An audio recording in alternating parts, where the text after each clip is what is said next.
The second meeting of the 61st session of the Commission for Social Development is called to order. I warmly welcome all of you to this meeting. Before beginning our program today, please allow me to take a moment to express our heartfelt condolences to the government and people of Turkey and the Syrian Arab Republic for the tragic loss of life following the recent earthquakes. Our thoughts and prayers are with the victims and their families during these difficult times.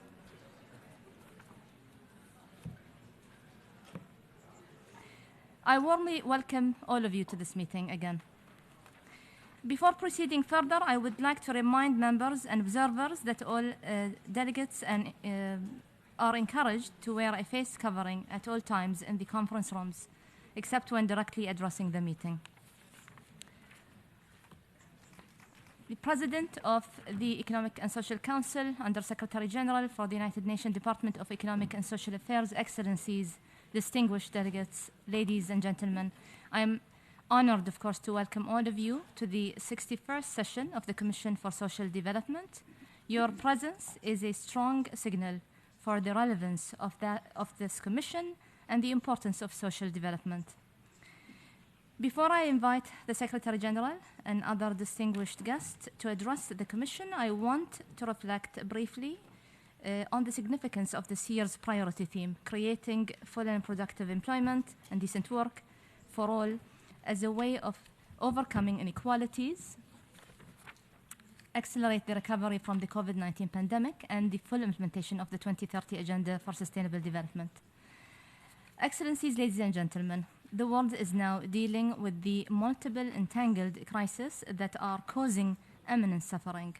These crises are caused by systematic risks, which include climate change, zoonotic diseases, worsening social and economic inequality, mounting social instability, political unrest, and conflicts. High inequality made worse by the COVID-19 pandemic and the war in Ukraine is weakening social bonds and, of course, trust in governments and international institutions.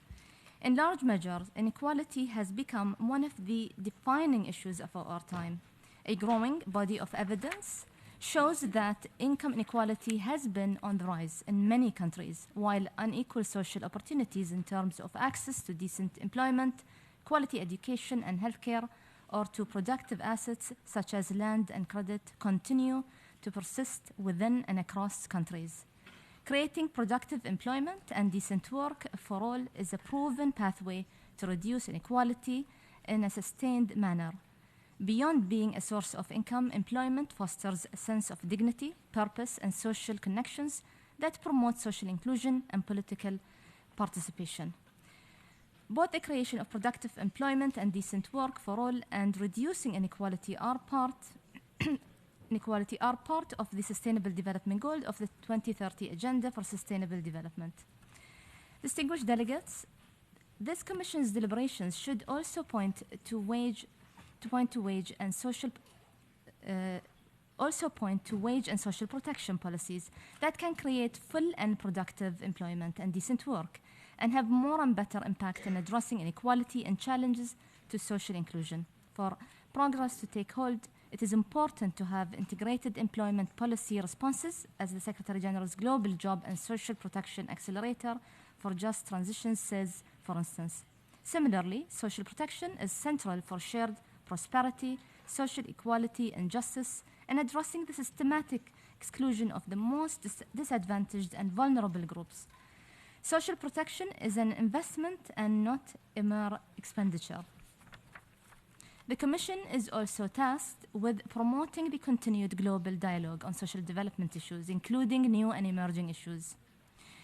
We will have 6 high-level panel discussions to address these issues. First, a high-level panel discussion on the priority theme will take place this afternoon. The panel discussion will facilitate dialogue to examine policies and strategies that have proven to be successful in creating more inclusive, equitable, and adaptable labor markets at the global, regional, and national levels, as well as policies that seek to create employment and decent work in new, sustainable, and growing sectors to overcome inequality.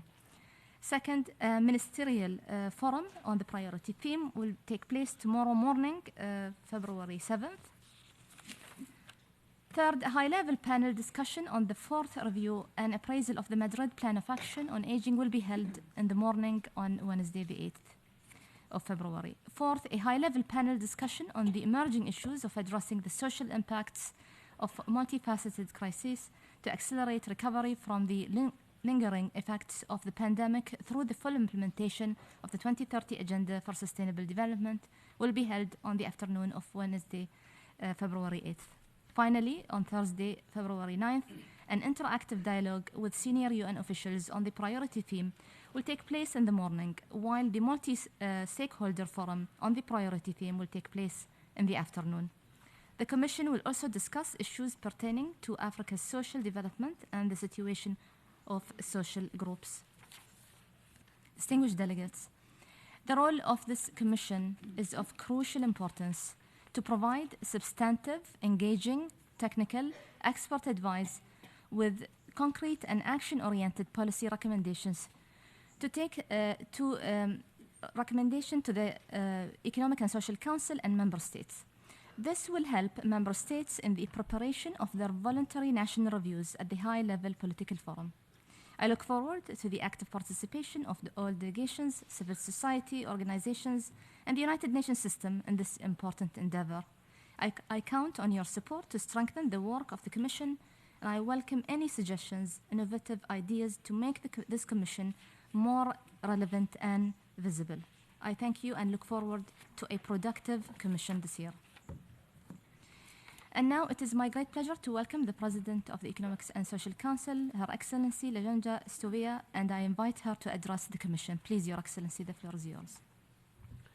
Thank you very much, Madam Chair. And before I start, I also would like to join the condolences expressed by the Chair to the governments of Turkey and the Syrian Arab Republic for the terrible loss of life as a consequence of the earthquake. Distinguished delegates, excellencies, colleagues, it is a pleasure to join you at the opening of the 61st session of the Commission for Social Development. We are meeting here today when the world is facing multiple interconnected crises. Projections for global economic growth are dim. Digital transformation, demographic trends, and climate change are transforming the sectoral composition of growth with implications for labor markets. And the pandemic has exacerbated some of these trends. It is clear that the structural transformations require complementary efforts in education, training, and lifelong learning. Investing in human capacities for the emerging and future demands of the job market, while also instilling the values of inclusion, sustainability, and partnership enshrined in the 2030 Agenda, is a fundamental way to achieve progress across the Sustainable Development Goals. The Commission will address these interlinkages, focusing on the social dimension of sustainable development. Your discussions on the creation of decent work and how it relates to inequality and poverty as we pursue just and sustainable transition to low-carbon and environmentally friendly economies and societies will be essential to inform the work of the Council, the High-Level Political Forum, and the SDG Summit. Dear colleagues, to ensure a fair and inclusive transition to a green economy, governments have the responsibility to put people first. They must support those regions, industries, and workers that will face the greatest challenges in the transition. Policies that facilitate the reallocation of displaced workers are needed. This could include, for example, tailored job search assistance, flexible learning courses, employment programs, and hiring and transition incentive. Putting people first means we must create opportunities for young people to accumulate knowledge and skills relevant for the labor market through education, training, and early work experience. Putting people first requires that everyone has access to comprehensive, adequate, and sustainable protection. This can be achieved through universal, comprehensive, risk-informed, gender-responsive, and sustainable national social protection systems. The COVID-19 pandemic showed how key social protection systems are. They remain integral in countries' efforts to build resilient economies and societies in pursuit of the goals of the 2030 Agenda. Dear colleagues, I commend your Commission's collaboration with other functional commissions and with partners throughout the UN system, as well as with other stakeholders. Such partnerships are essential to navigate the complexities of our time and facilitate integrated approaches. Improving collaboration amongst ECOSOC functional commissions and expert bodies, and amongst them and the UN system entities, as well as increasing stakeholder participation, were amongst the recommendations resulting from the review of the work of these subsidiary bodies undertaken last year by the Council. I would like to take this opportunity to thank the Commission for Social Development for actively participating in that review, providing valuable insights to the discussions and contributing to the successful outcome. Colleagues, this is a critical year for all of us as we approach the SDG Summit in September 2023. The summit will be about implementation, action, and transformation. World leaders will share their vision and transformative actions to realize the SDGs. All meetings of ECOSOC and the high-level political forum under its auspices will prepare the SDG Summit. I count on the Commission to provide an important contribution. We must work together to translate our discussions and conclusions into concrete actions towards achieving the SDGs by 2030. I wish you fruitful discussions and look forward to receiving the outcomes of your deliberations. Thank you. I thank the President of the Economic and Social Council for her statement and presence with us today.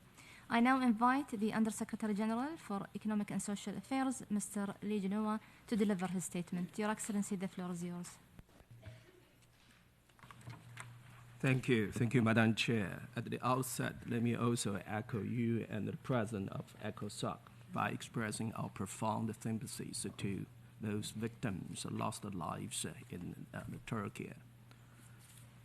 Your Excellency, Ambassador Ali Ahmed Saif Atani, Chair, Commission for Social Development, Your Excellency, the Ambassador Dr. Zara Stoiber, the President of the Economic and Social Council, Honorable Ministers, Excellencies, distinguished delegates, ladies and gentlemen, let me start by thanking you, Madam Chair, and your entire Bureau for the diligent work in preparing this 61st session of the Commission.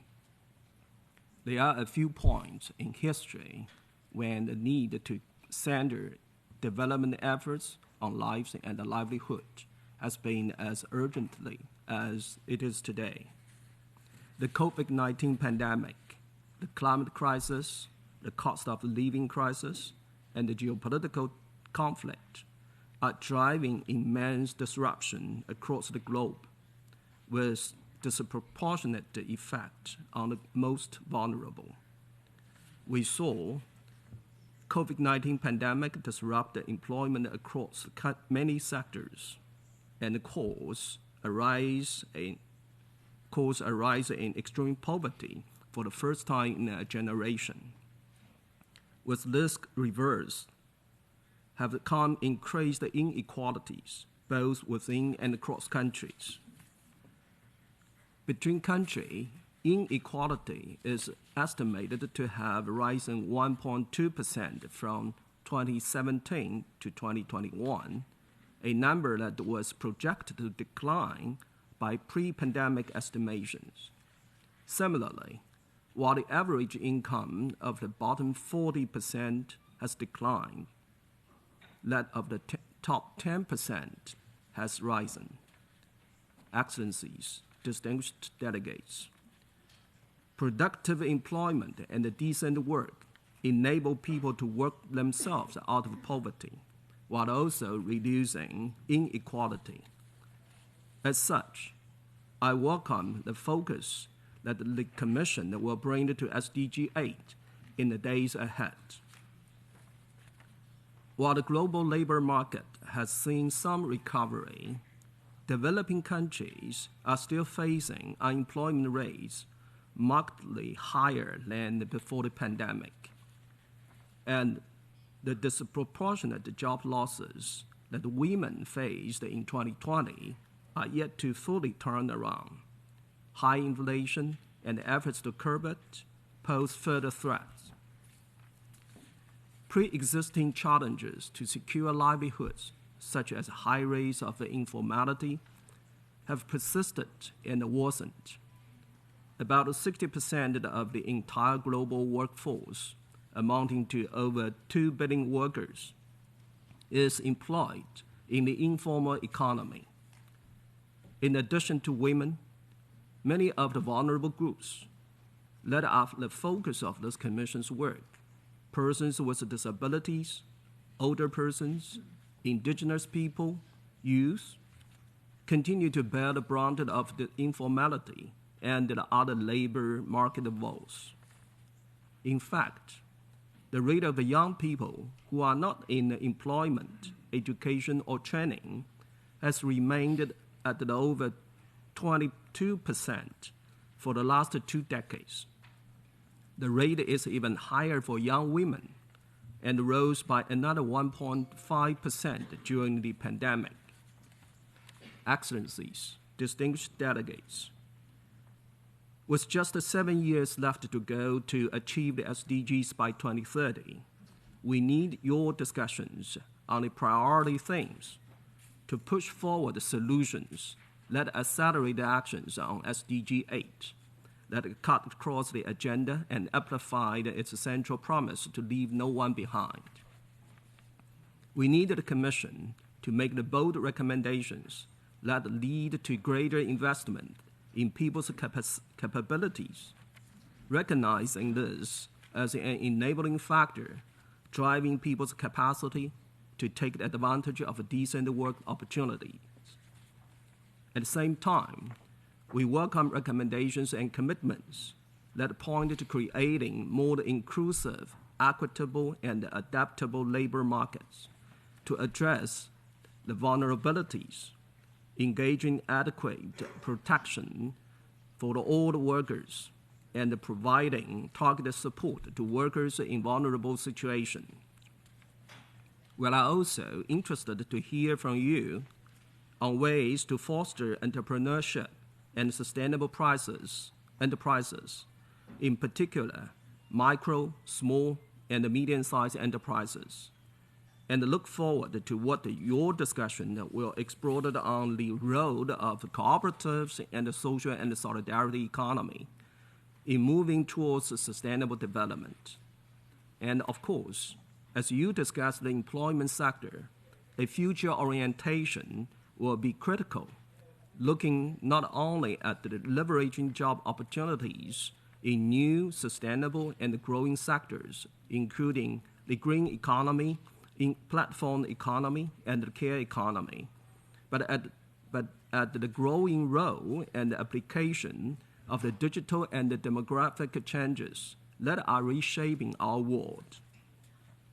As the UN system supports the preparation of the SDG Summit, we are keenly turned in to preceding list deliberations and that will tell us where your thoughts are as member states and guide us on where you most need us to engage.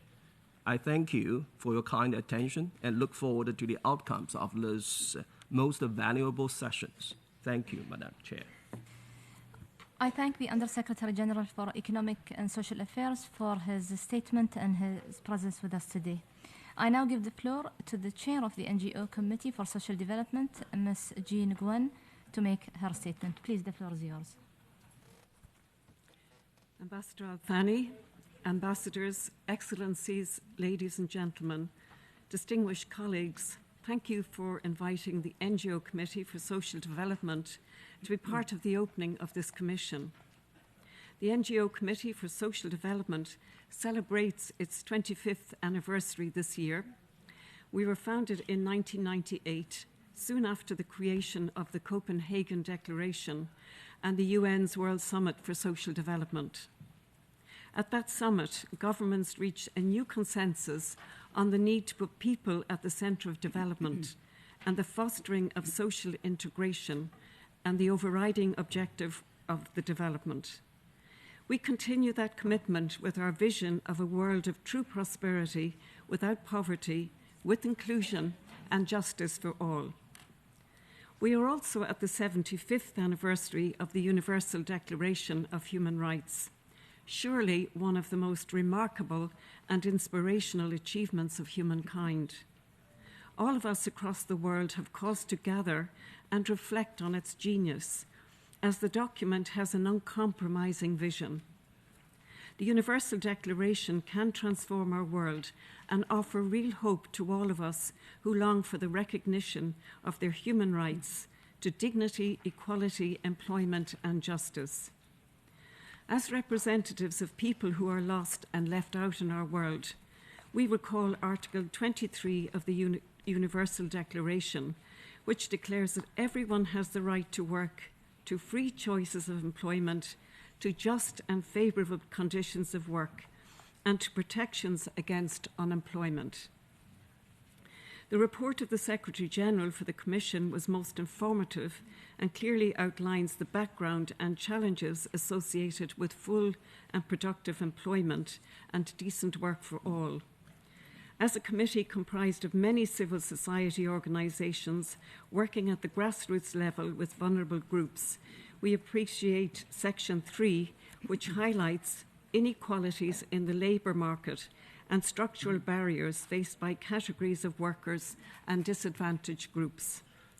We call attention to subsection 14, where the COVID-19 pandemic has exposed and dramatically exacerbated inequalities in the labour market.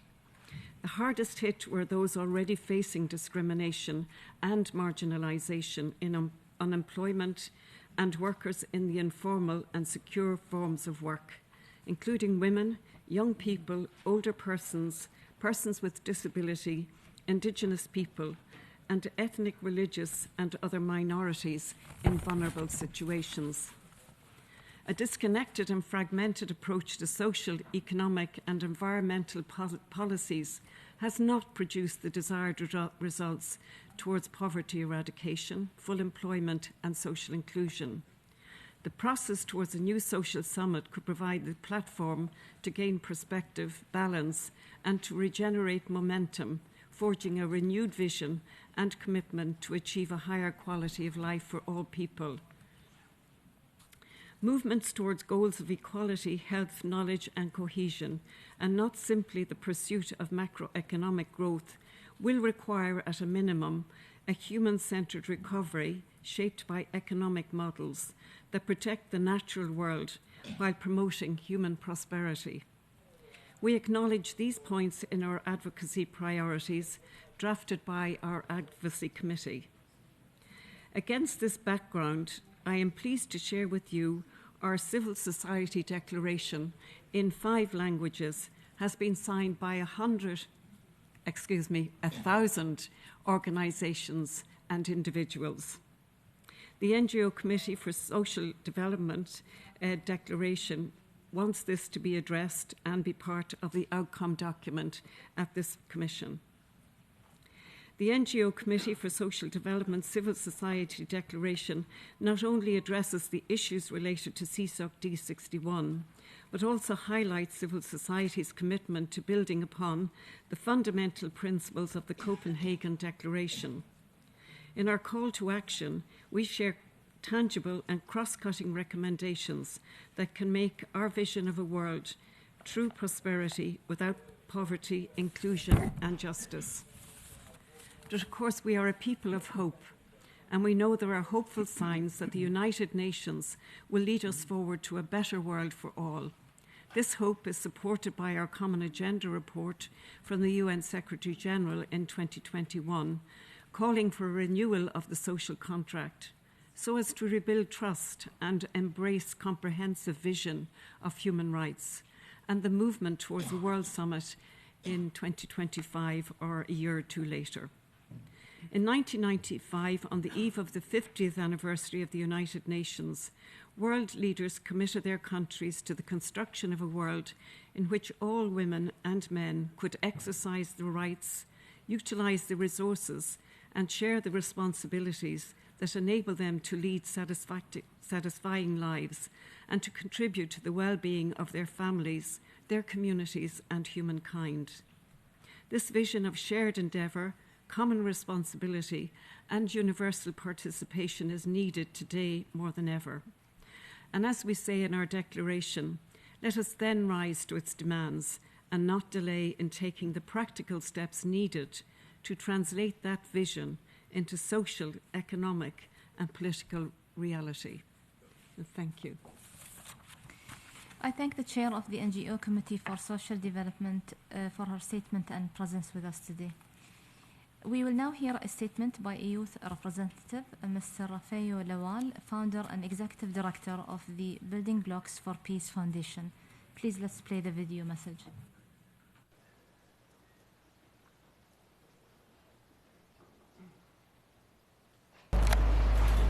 Your Excellencies, it's my delight to join you on this occasion of the 61st session of the Commission for Social Development. My name is Rafael Lawal. I am the founder and executive director of Building Blocks for Peace Foundation, a youth non-governmental organization that is working on conflict prevention, peace building, accountability governance, and sustainable development in Nigeria. There is no doubt that the COVID-19 pandemic came with its own negative effects on countries all over the world. As you know, some of the negative implications are the various forms of inequalities, human rights violations, attacks on jobs, gender-based violence, overstretched healthcare systems, to mention a few.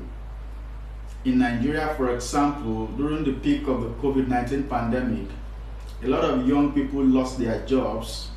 A lot of young people suffered human rights violations, and a lot of them were also excluded from the various healthcare delivery interventions that we saw. And this was as a result of the erroneous belief that young people possess some kind of immunity against the COVID-19 pandemic. As nations continue to recover from the effect of the COVID-19 pandemic, it is important for all interventions to be as inclusive as possible. And it must not exclude young people, must not exclude children, must not exclude the elderly, as it is clear that uneven economic recovery will widen inequalities and halt the relative progress on the achievement of the 2030 Agenda for Sustainable Development. In Nigeria, for example, as part of the recovery efforts, the federal government of Nigeria in 2021 adopted a revised Youth Employment Action Plan, which will take place between 2021 and 2024. The goal of the Nigerian Youth Employment Action Plan is to contribute to the achievement of a decent, productive, freely chosen employment for young men and women. To create decent jobs for the youth as well. The Nigerian Employment Action Plan serves as a commitment of the federal government of Nigeria, to fostering meaningful and decent employment for young men and young women.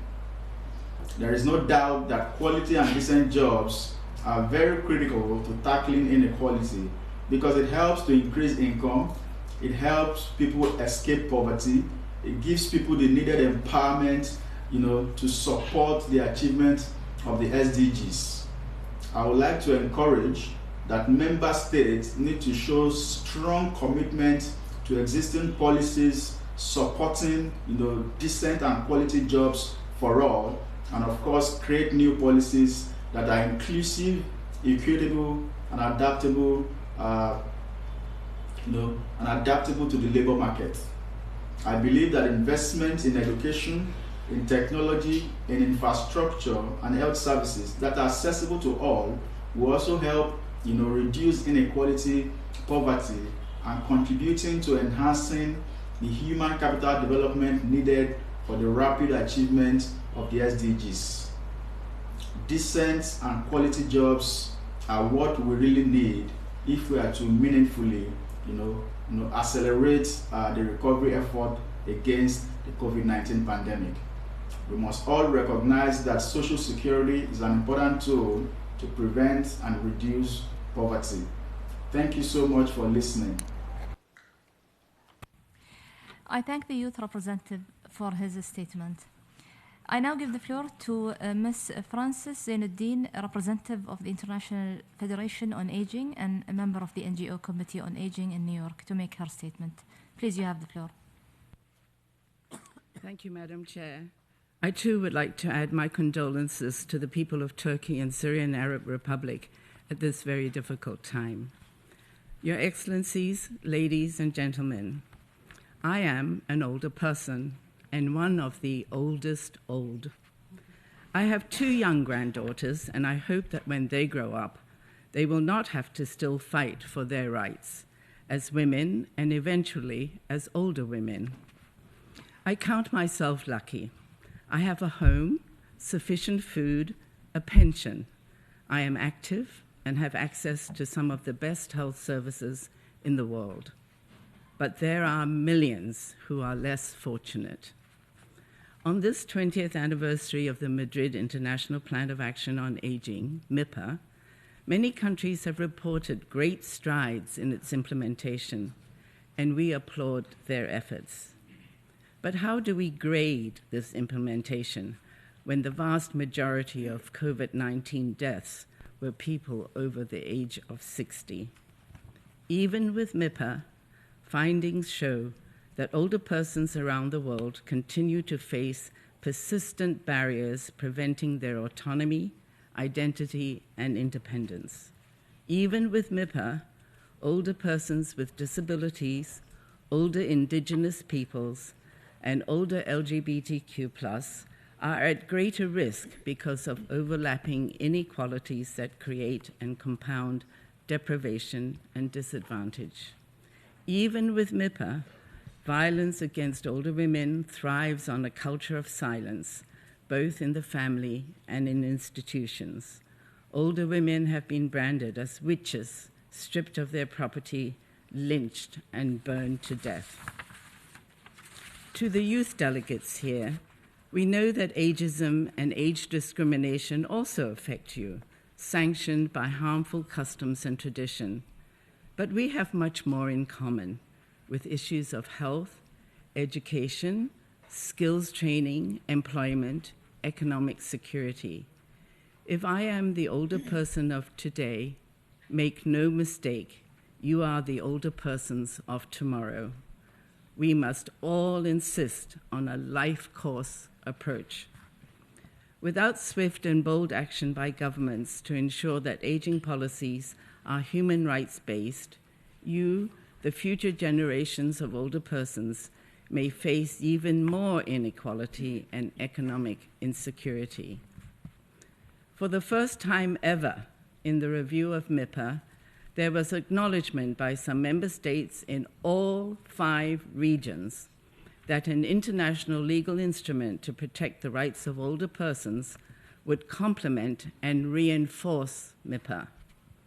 Distinguished delegates, in his recommendations, the Secretary General called on you, and I quote, to work individually and collaboratively to promote and protect the human rights of older persons, including through efforts devoted to developing an international legal instrument, end of quote. Such a legal instrument, being addressed by the open-ended Working Group on Aging, would codify the human rights of older persons, establish a common understanding of definitions and minimum standards of practice, as well as improve accountability and transparency. It is time to protect the human rights of older persons. I thank you.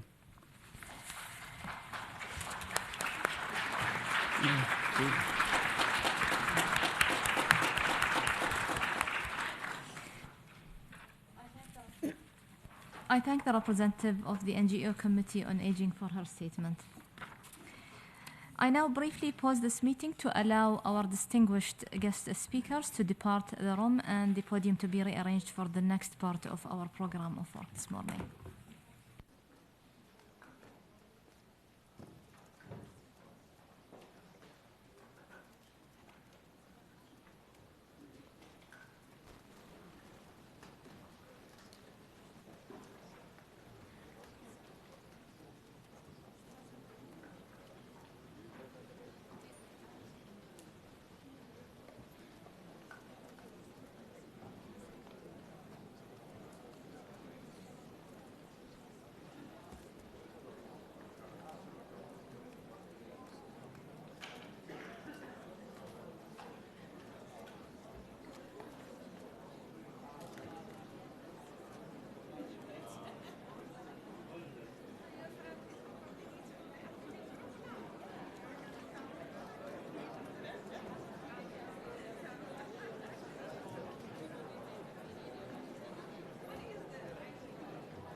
Excellencies, dear colleagues, if we can take our seats to begin.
I now invite the Commission to resume its consideration of item 1 of its provisional agenda, election of officers, in order to elect the remaining members of the Bureau.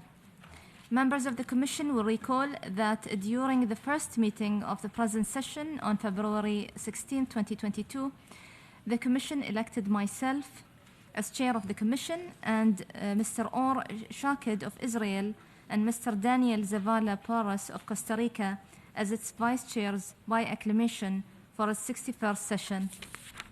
Members of the Commission will further recall that the election of the remaining members of the Bureau from the African states and the Eastern European states were postponed, on the understanding that upon nomination by the regional groups, the nominated members would be able to participate fully in the Bureau meetings in preparation of the Commission's 61st session.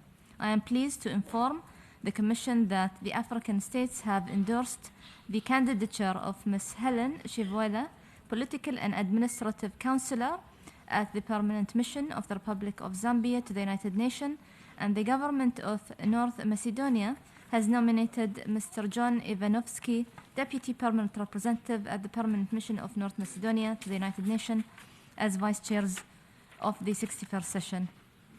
In the absence of any other nomination, may I take it that the Commission wishes to elect by acclamation Ms. Helen Chivuela of Zambia and Mr. John Ivanovsky of North Macedonia as vice chairs of the 61st session of the Commission for Social Development. I hear no objection. It is so decided.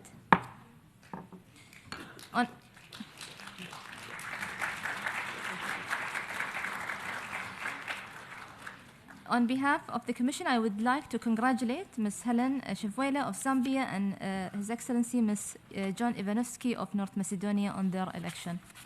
I would also like to take this opportunity to thank my fellow Bureau members for their hard work and support in preparation for this session.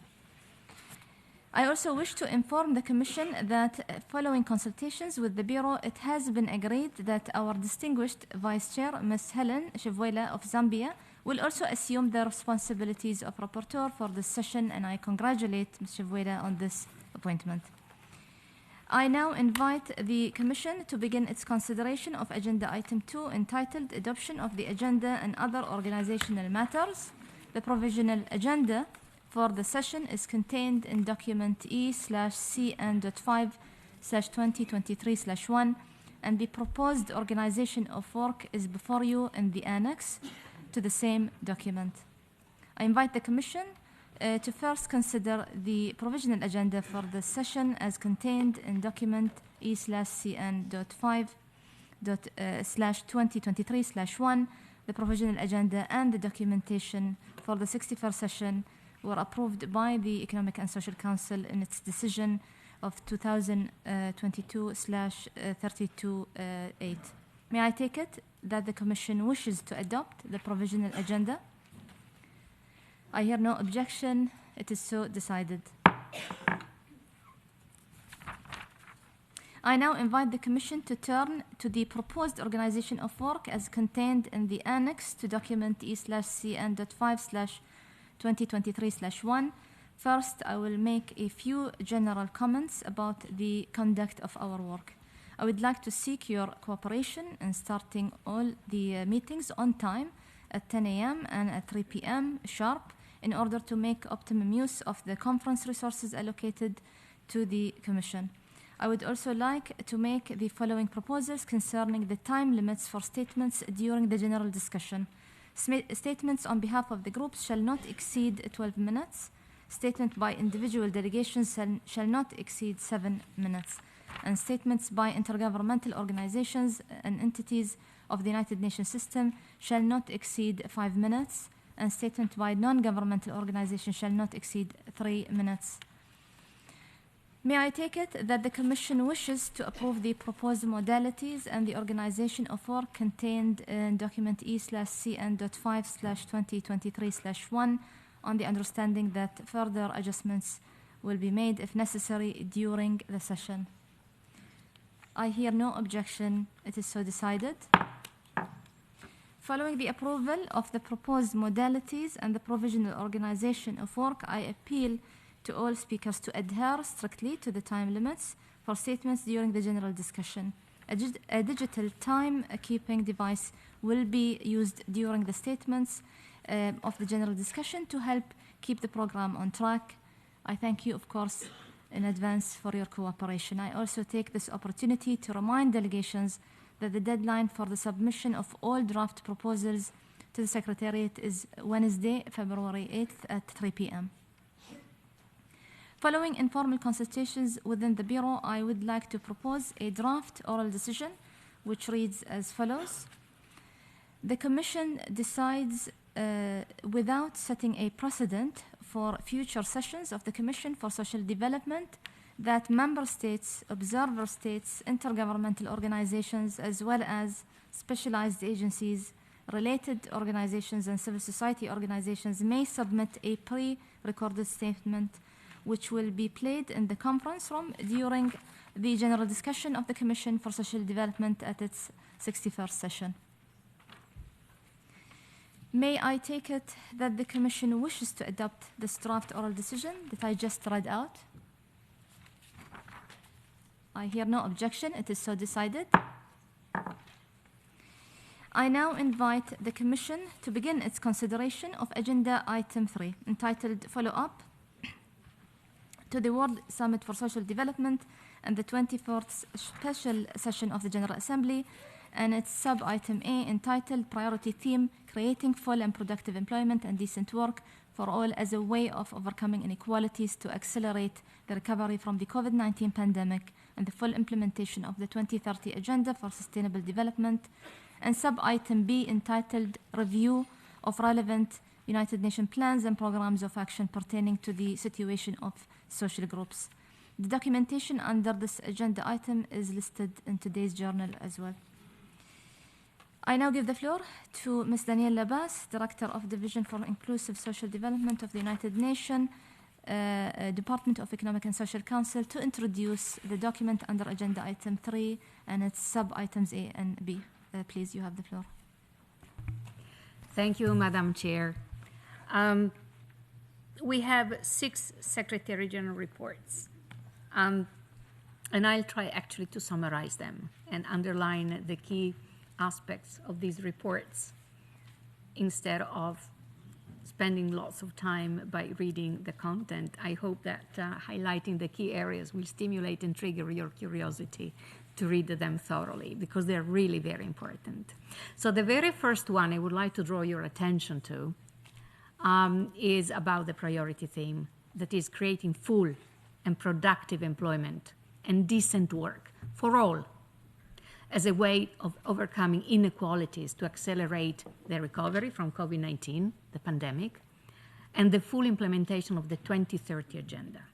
So the report provides an overview of current and future trends in inequality. We have collected information from various stakeholders from all over the globe, researched, done policy analysis, tried to summarize all that wealth of information in 8,500 words with what we think could be recommendations you might wish to consider for the well-being of people and the planet.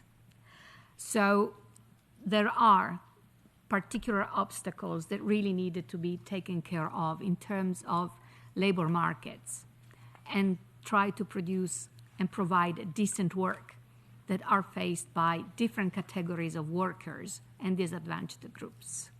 And this report highlights effective strategies to create full and productive employment and decent work for all. Now, these strategies include investment in people's capabilities through education, training, providing basic services to enhance the human capital.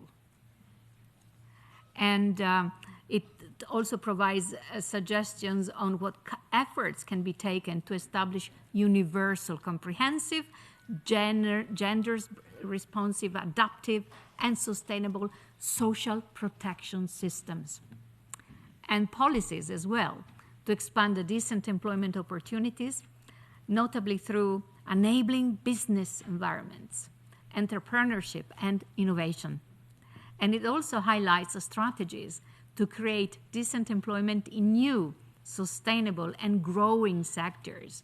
So it concludes with recommendations on how countries can make further progress on these issues. Then there is the second report, the one about the social dimension of the new Partnership for Africa's Development, NEPAD.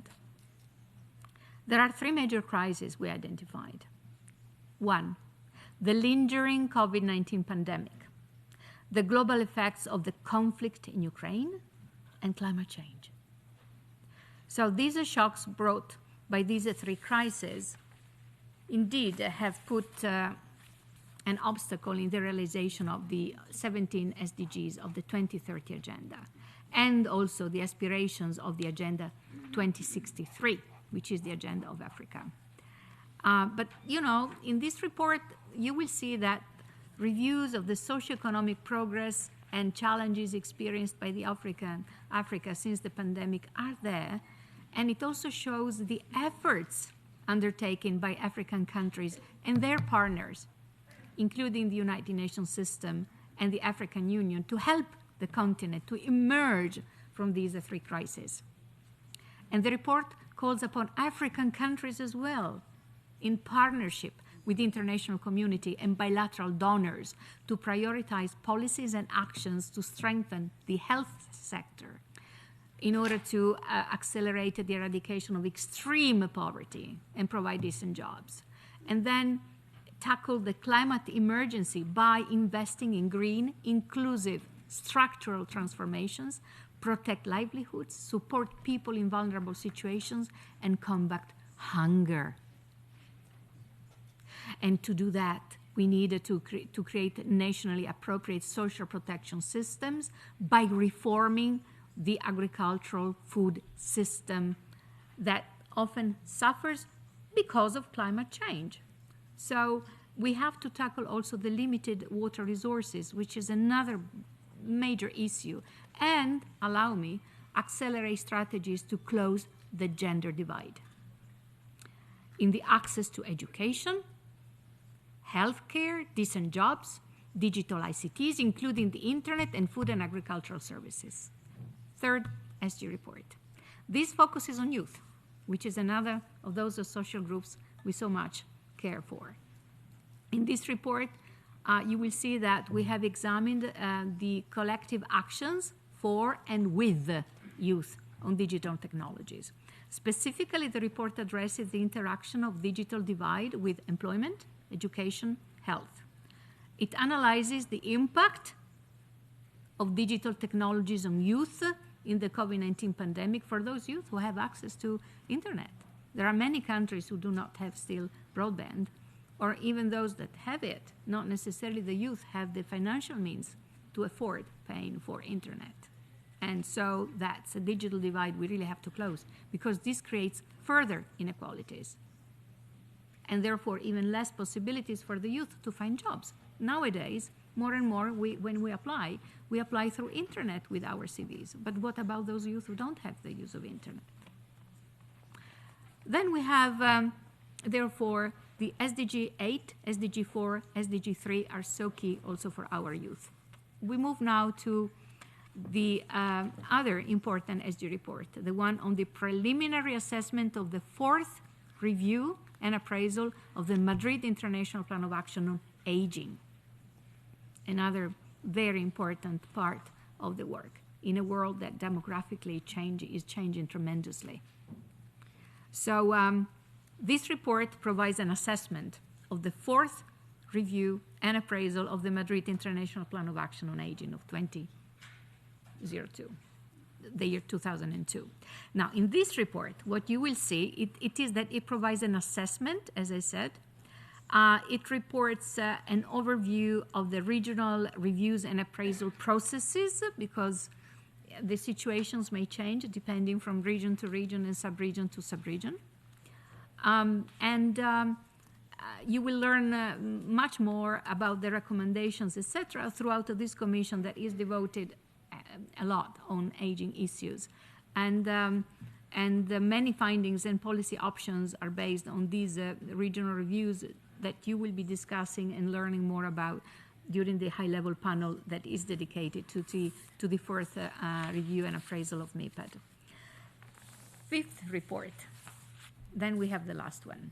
The fifth one actually focuses on the implementation of the objectives of the International Year of the Family and follow-up processes, where all various generations meet. So, as part of the preparations of the 30th anniversary of the International Year of the Family in the year 2024, next year, the report analyzes urbanization and migration trends.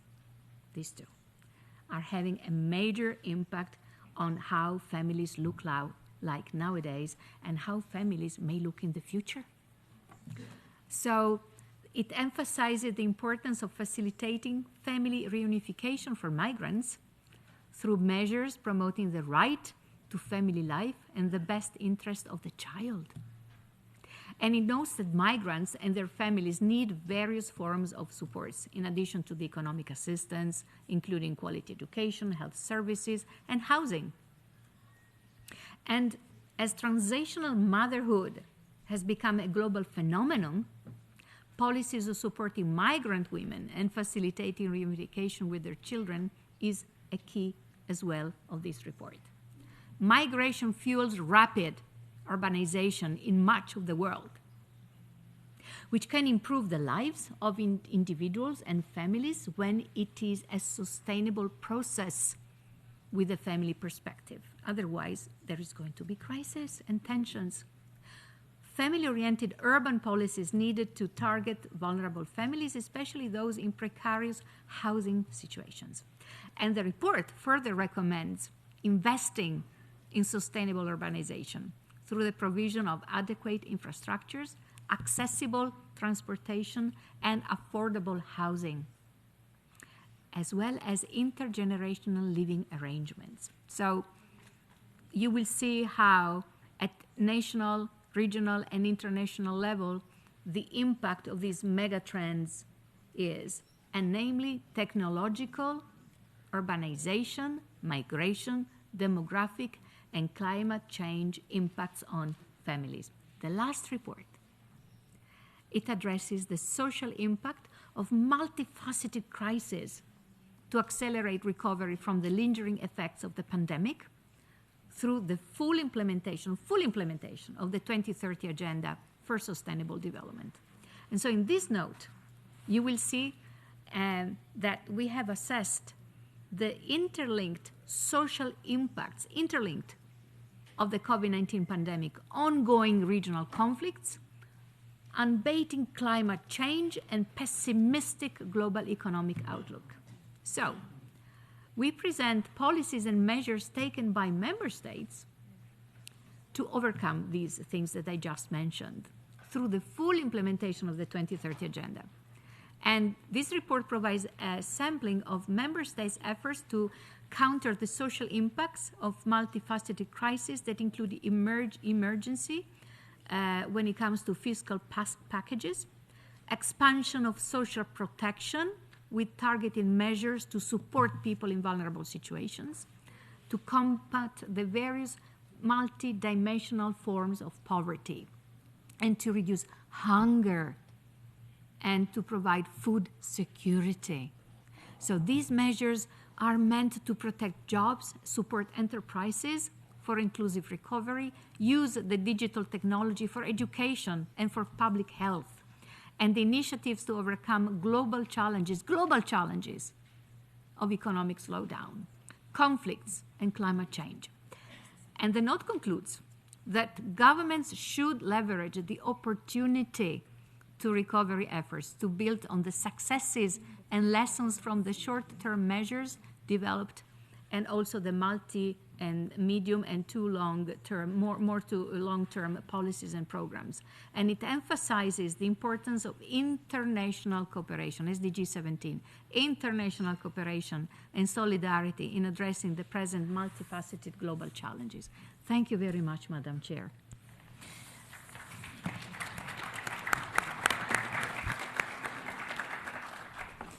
I thank the Director of the Division of Inclusive Social Development for her statement. I now invite the Commission to begin its general discussion of sub-item A and B of the agenda item 3. Before giving the floor to the first speaker, I would like to remind you, delegations, to kindly respect the agreed time limits that I have mentioned earlier. I would like now to give the floor to Her Excellency Camilla Waterson Gornville, Minister of Social Services of Sweden, speaking on behalf of the European Union. Please, you have the floor.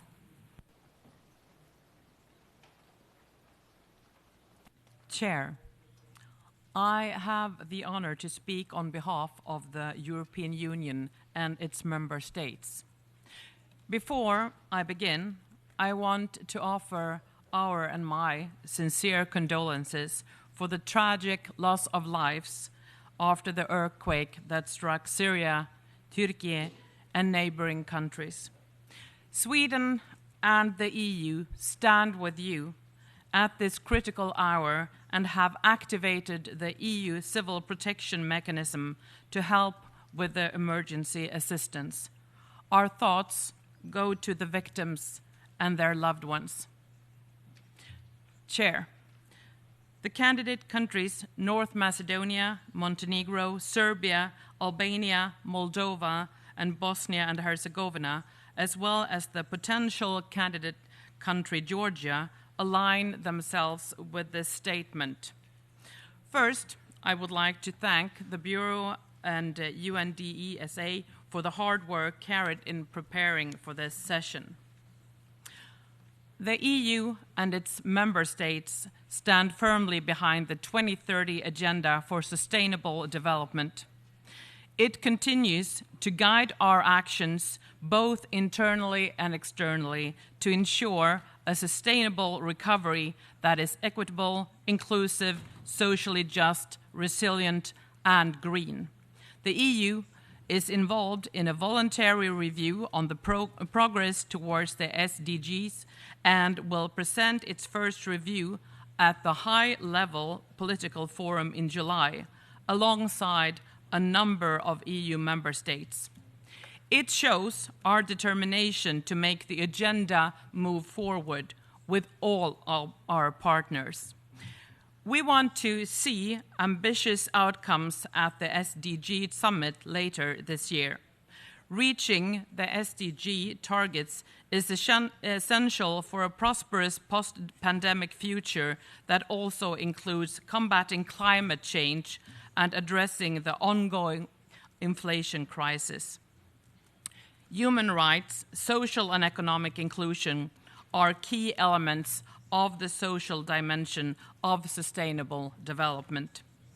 And we are committed to strengthening them by promoting human rights, human development, social cohesion, and equality in all its forms, including gender equality and the empowerment of women, as well as social dialogue, occupational health and safety, quality jobs, and job opportunities, and decent work. A strong social contract is essential for people to live decent and independent lives, and enabling all to participate in society. The EU supports the Secretary General's proposal in his report on our common agenda for a renewed social contract that encompasses a strong social and economic dimension, including social protection, decent work, and quality education. Rebuilding the social contract through a comprehensive approach based on human rights is key to overcome mistrust between states, citizens, and other stakeholders and build social cohesion and solidarity. Social protection and community and family-based care are crucial to strengthening the rights and dignity of children and older persons, persons with disabilities, and persons in vulnerable situations. We look forward to the World Social Summit in 2025 that presents a unique opportunity to address the millions of citizens around the world whose social needs are not being fully met. Turning to the priority theme, the UN 2030 Agenda, the 2008 ILO Declaration on Social Justice for a Fair Globalization, and the 2019 ILO Centenary Declaration for the Future of Work have all defined decent work for all as a key objective. Violations of fundamental rights at work, poor working conditions, in particular in the informal economy, insufficient occupational safety and health, lack of fair wages, irregular or excessive working hours, discrimination against persons in vulnerable situations, as well as sexual and gender-based violence and harassment disproportionately affecting women and girls, including in supply and value chains, have to be tackled by a global approach. We must not lose sight of the fact that the right to work is a human right, enshrined in the International Covenant of Economic, Social, and Cultural Rights. We need to foster quality and future-proof job creation, including through promoting the social and green economy, enhancing young persons' labor market prospects, and strengthening the labor market participation of women, underrepresented groups, and those facing multiple and intersecting forms of discrimination. Social dialogue plays a key role in addressing and mitigating the impacts of the COVID-19 crisis and can only be effective if freedom of association and collective bargaining are protected. As a part of our commitment to social dialogue, the first ever agreement at European level was signed at the Porto Social Summit of 2021. The agreement was signed between institutions, workers, and employers with concrete targets on employment, training, and poverty indicators. The achievement of the goals set by the 2030 Agenda requires enhanced efforts to promote decent work, in particular in the context of the green and digital transitions. It is also an essential element for sustainable production and consumption, ending poverty and hunger, strengthening social protection, and reducing inequalities. These are all listed amongst the key 20 principles of the European Pillar of Social Rights. We promote decent work in different policy areas, including equality and non-discrimination, trade, development cooperation, labor and human rights dialogues and policies, sectoral policies, neighborhood policies, and measures related to corporate responsibility, public procurement, corporate reporting, sustainable finance, due diligence across key supply chains, including conflict minerals chain, the climate and environment and consumer policies. We are also committed to support efforts to implement the UN Guiding Principles on Business and Human Rights, the OECD Guidelines for Multinational Enterprises, and their ILO Tripartite Declaration of Principles concerning multinational enterprises and social policy.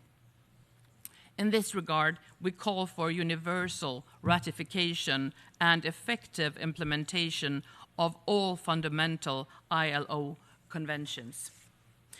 Employment outcomes of young persons are substantially weaker than those of adults in almost all EU countries. Young persons are exposed to structural barriers in the labor market and often employed in non-standard forms of employment, at times lacking access to adequate social protection, training and skills development, as well as human rights at work. The EU and its member states are promoting education and training, including apprenticeships and preparing young persons for the digital and green transitions. For example, through the new EU Child Guarantee and the reinforced Youth Guarantee. 2022 was the European Year of Youth, during which the EU examined ways to give young people a stronger voice in policy making and placed particular attention on reaching disadvantaged young persons. With our new EU Action Plan on Youth in External Action, we are empowering young persons to engage in decision-making and policy-making in a meaningful and inclusive way. The 2023 European Year of Skills further highlights the crucial role of education and skills development and empowers persons to successfully navigate labor market changes in the green and digital transitions, while the Pact for Skills, launched in November 2020, brings together companies, workers, local authorities, social partners, training providers, and employment services to identify what skills will be needed in different sectors. Work-life balance is a daily challenge for many, particularly women. Promoting equal rights, equal treatment, and equal opportunities for all, including participation in the labor market and equal pay for work of equal value, is one of the EU's founding principles. The EU and its member states promote women and girls' full enjoyment of all human rights, gender equality, work-life balance, and the empowerment of women and girls as a priority across all areas of action. The EU works to strengthen protections against discrimination at the workplace, including on the grounds of sexual orientation and gender identity.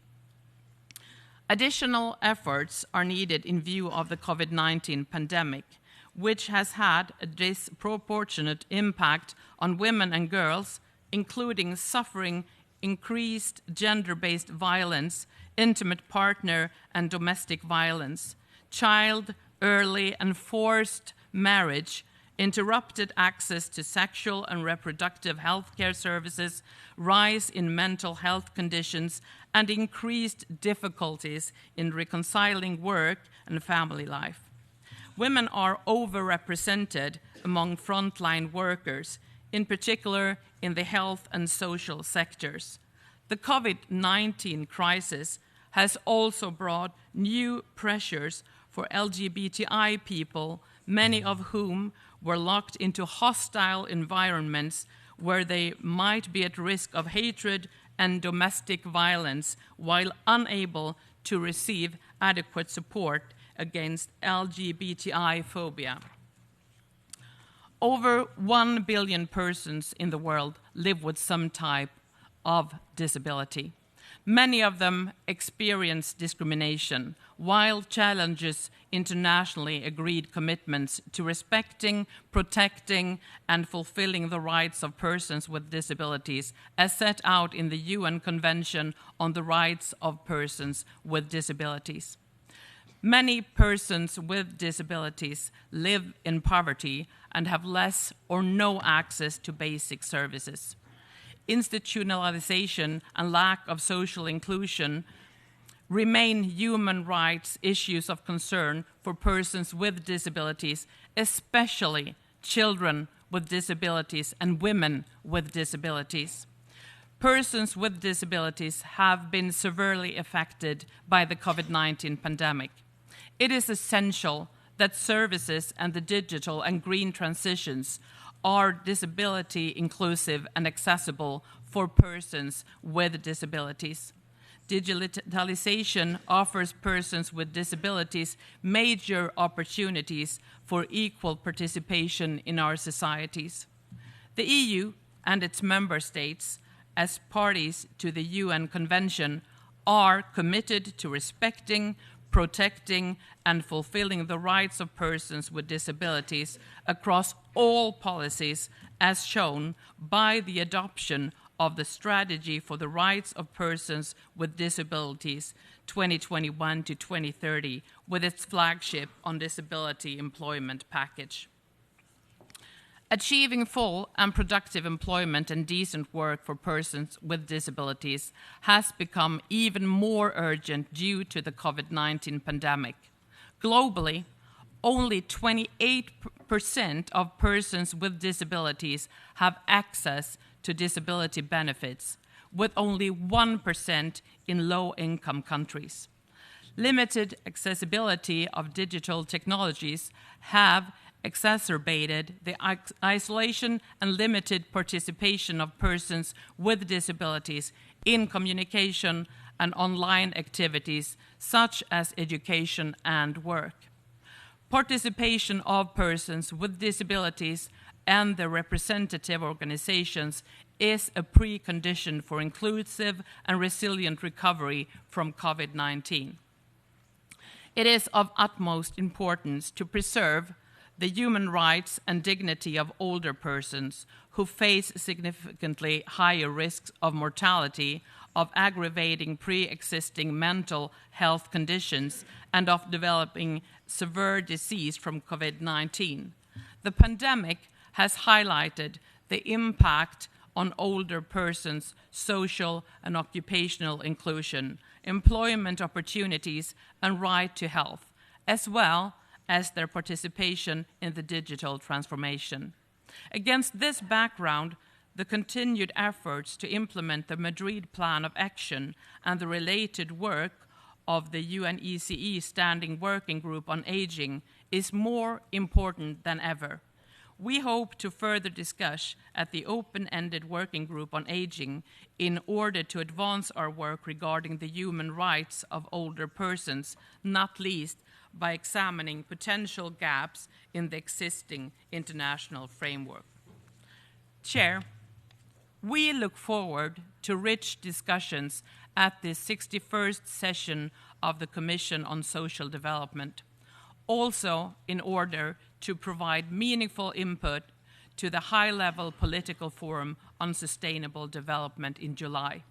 Tackling the current challenges facing the world requires more solidarity and cooperation to meet the commitments of the Sustainable Development Goals, in particular for creating full and productive employment and decent work for all.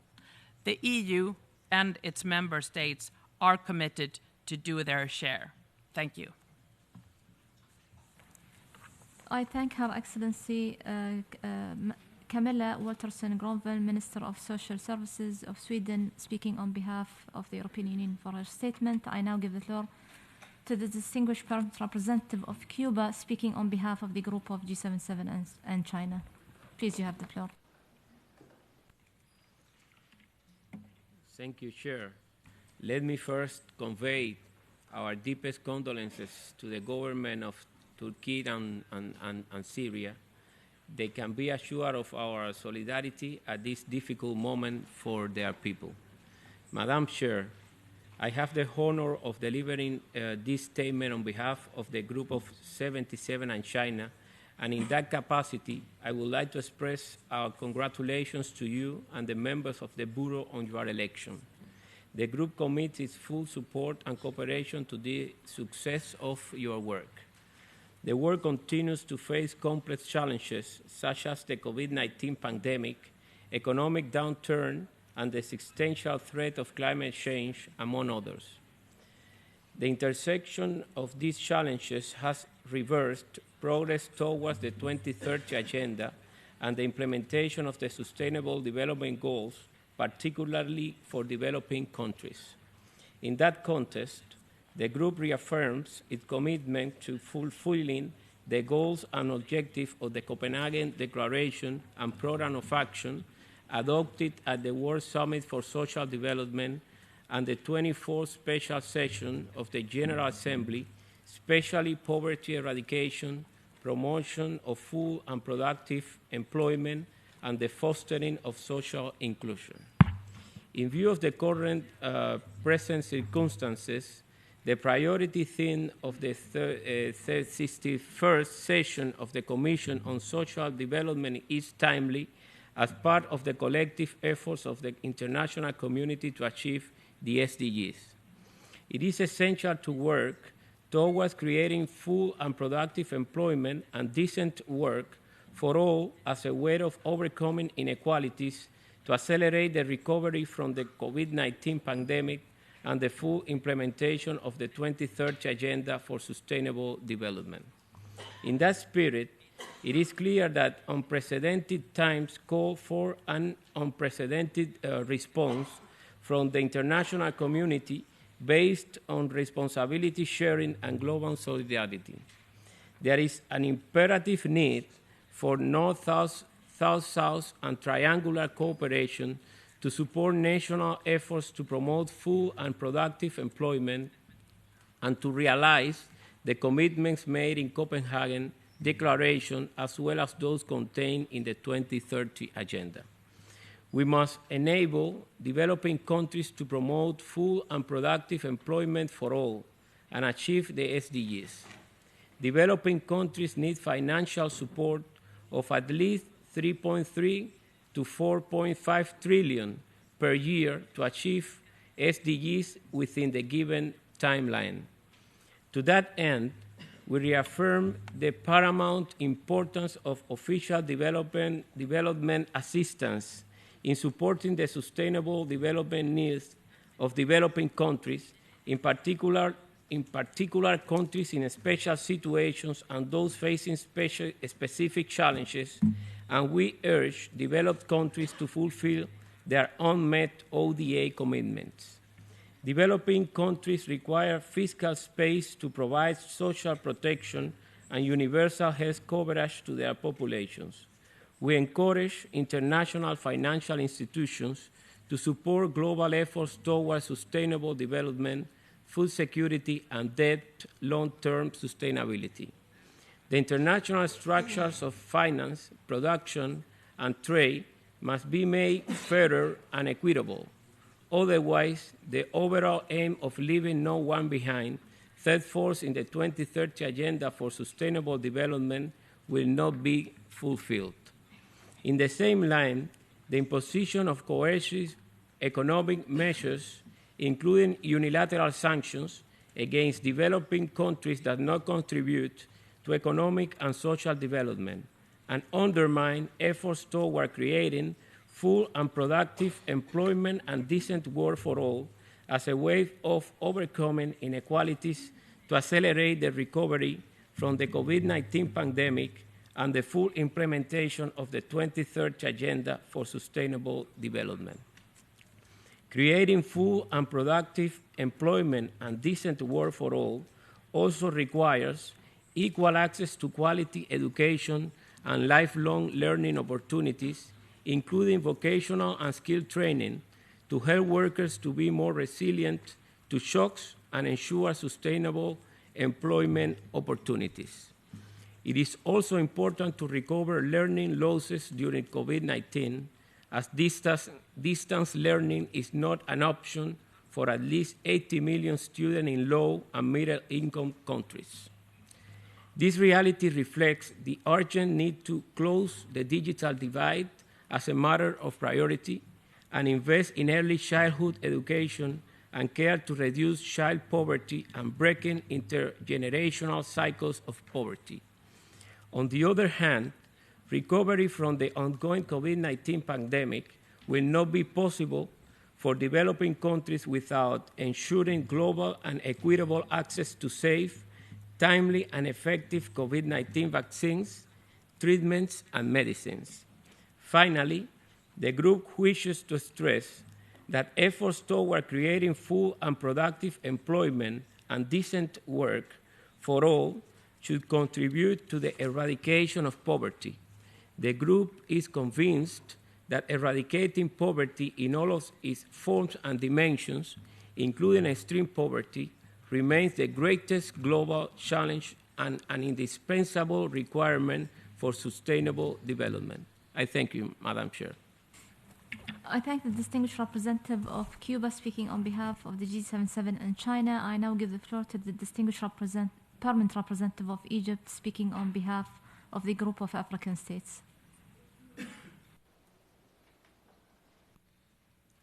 It is a pleasure to participate with you in the 61st session and the Commission for...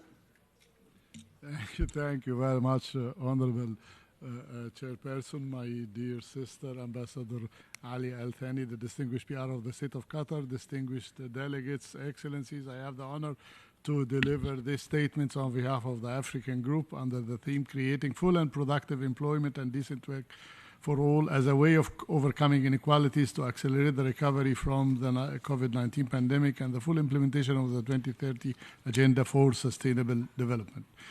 Distinguished Chairperson, allow me on behalf of the group to congratulate you and the Bureau upon your election. We're confident that these deliberations in this session will result in a successful conclusion under your able leadership. We align ourselves fully with the statement just delivered by the distinguished DPR of Cuba on behalf of the G77 and China. The African Group thanks the SG for his reports and takes note of the recommendations contained therein. Distinguished Chairperson, the COVID-19 pandemic has exposed and worsened inequalities. The impact of the pandemic on nutrition, health, education, jobs, and livelihood has been devastating. People in vulnerable situations, including those living with HIV and AIDS, disabled persons, refugees and disabled persons, women, youth, and children continue to be the most affected by these impacts, thus exacerbating inequalities within and among communities and countries. The African Group is concerned that over 2 billion workers around the globe work in the informal economy. Young people and older persons are most affected, as over 75% are estimated to be informally employed globally. While women are also overrepresented in the least remunerative and least protected informal occupations. Distinguished Chairperson, colleagues, delegates, in Africa, informal employment and unemployment among young people and women has continued to increase. The informal employment poses challenges in accessing credit, markets, and services, and this hampers productivity and growth of both the economies and businesses. The African Group believes that creating full and productive employment and decent work for all is a proven pathway to reducing inequality in a sustained manner. Full and productive employment and decent work can increase income, help people escape poverty, promote equality of opportunity and treatment, and empower and improve the well-being of those in vulnerable situations, which in turn helps to close gaps between the rich and the poor. Beyond being just a source of income, employment fosters a sense of dignity and purpose and creates social connections that promote social inclusion and increased political participation, especially for women. Excellencies, as a pillar of decent work, social protection systems, including nationally defined social protection flows, are an effective instrument, not only for eradicating poverty, but also for reducing inequality and building resilience. Adaptive social protection systems can address compounded vulnerabilities and reduce disaster risk and thus build resilience within communities. Distinguished colleagues, the African Group takes note of the SG report and underscores the need to transition to a low greenhouse gas economy based on the principles of equity and common but differentiated responsibilities and respective capabilities and sustainable production systems, which will stimulate the development of the sustainable economy and create new job opportunities, including through adaptation measures requiring investment in climate resilience infrastructure, such as reforestation and activities related to biodiversity conservation. In this connection, the African Group hails the partnership between the African Development Bank and the Global Center for Adaptation on the African Adaptation Acceleration Program, AAAP, which aims to mobilize $25 billion to accelerate the implementation of the African Adaptation Acceleration Initiative, AAI, of the African Union, and request the provision of means of implementation by developed countries to developing countries and to deliver on their 100 billion commitment fully. Distinguished Chairperson, the African Group emphasizes the need to ensure a just and fair, inclusive transition to the sustainable economy. We call upon the development partners to ensure the provisions of necessary and much needed support to developing countries to implement Agenda 2030 and the African Union Agenda 2063, with a view to achieve sustainable development in its three dimensions and fully eradicate poverty. Distinguished Chairperson, in conclusion, the African Group reaffirms its commitment in the implementation of the Copenhagen Declaration in line with 2030 Agenda and the EU Agenda 2063. We're convinced that the world is recovering from COVID-19 pandemic. Recovery from this disease is an opportunity to develop and strengthen integrated long-term policy frameworks to achieve the SDGs on or before 2030.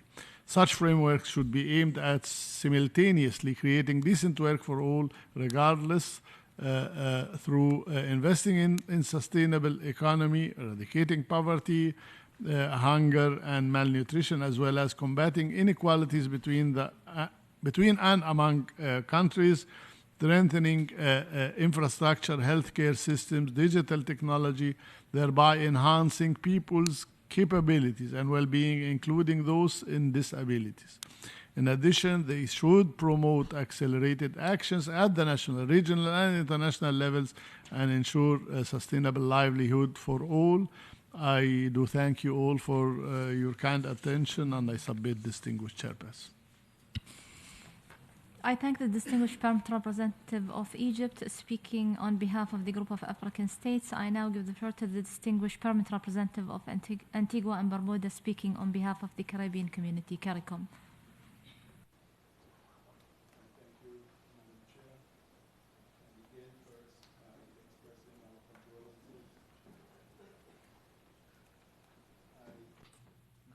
I thank you, Madam Chair. I begin first by expressing our condolences to the peoples of the sister nations that were just struck by the devastating earthquake. We stand in solidarity. Madam Chair, it is my distinct honor to deliver the statement on behalf of the 14 member states of the Caribbean Community, CARICOM. At the onset, we would like to extend our warmest congratulations to you and the members of your Bureau, and to assure you of our cooperation and support during this session.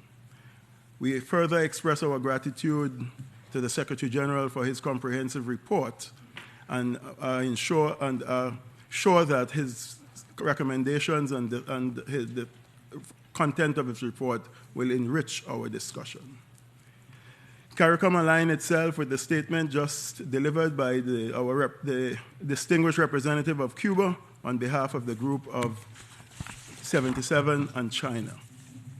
Madam Chair, when the world came together in 1995 for the historic World Summit on social development, we agreed to people-centered sustainable development through, inter alia, poverty reduction, enhancement of productive employment, and the reduction in unemployment, as well as the fostering of social integration. These objectives are as relevant today as they were in 1995. More so, as we are still recovering from the pandemic, which has reversed hard-won gains in the attainment of the Sustainable Development Goals. In this context, Madam Chair, we welcome this year's theme, creating full and productive employment and decent work for all, as a way of overcoming the inequalities to accelerate the recovery from the COVID-19 pandemic and the full implementation of the 2030 Agenda for Sustainable Development. 3 years later, Madam Chair, since the onset of the pandemic, we are still suffering from its effect, which has significantly hindered our progress to achieving the Sustainable Development Goals and the 2030 Agenda. Madam Chair, developing countries, and particularly small island developing states like ours, have been hardest hit by the pandemic, placing our already vulnerable economies in a more precarious situation. The impact of the pandemic on health, education, jobs, and livelihoods has been overwhelming.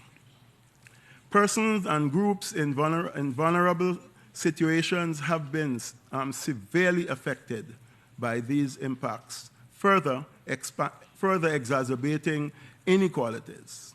These setbacks have been further compounded by the existential threat of climate change. Notwithstanding, Madam Chair, CARICOM member states remain resolute and resilient amidst the myriad of challenges for there to be, Madam Chair, a resilient and inclusive global recovery from the pandemic. We have to increase the momentum to accelerate efforts to achieve the 2030 Agenda.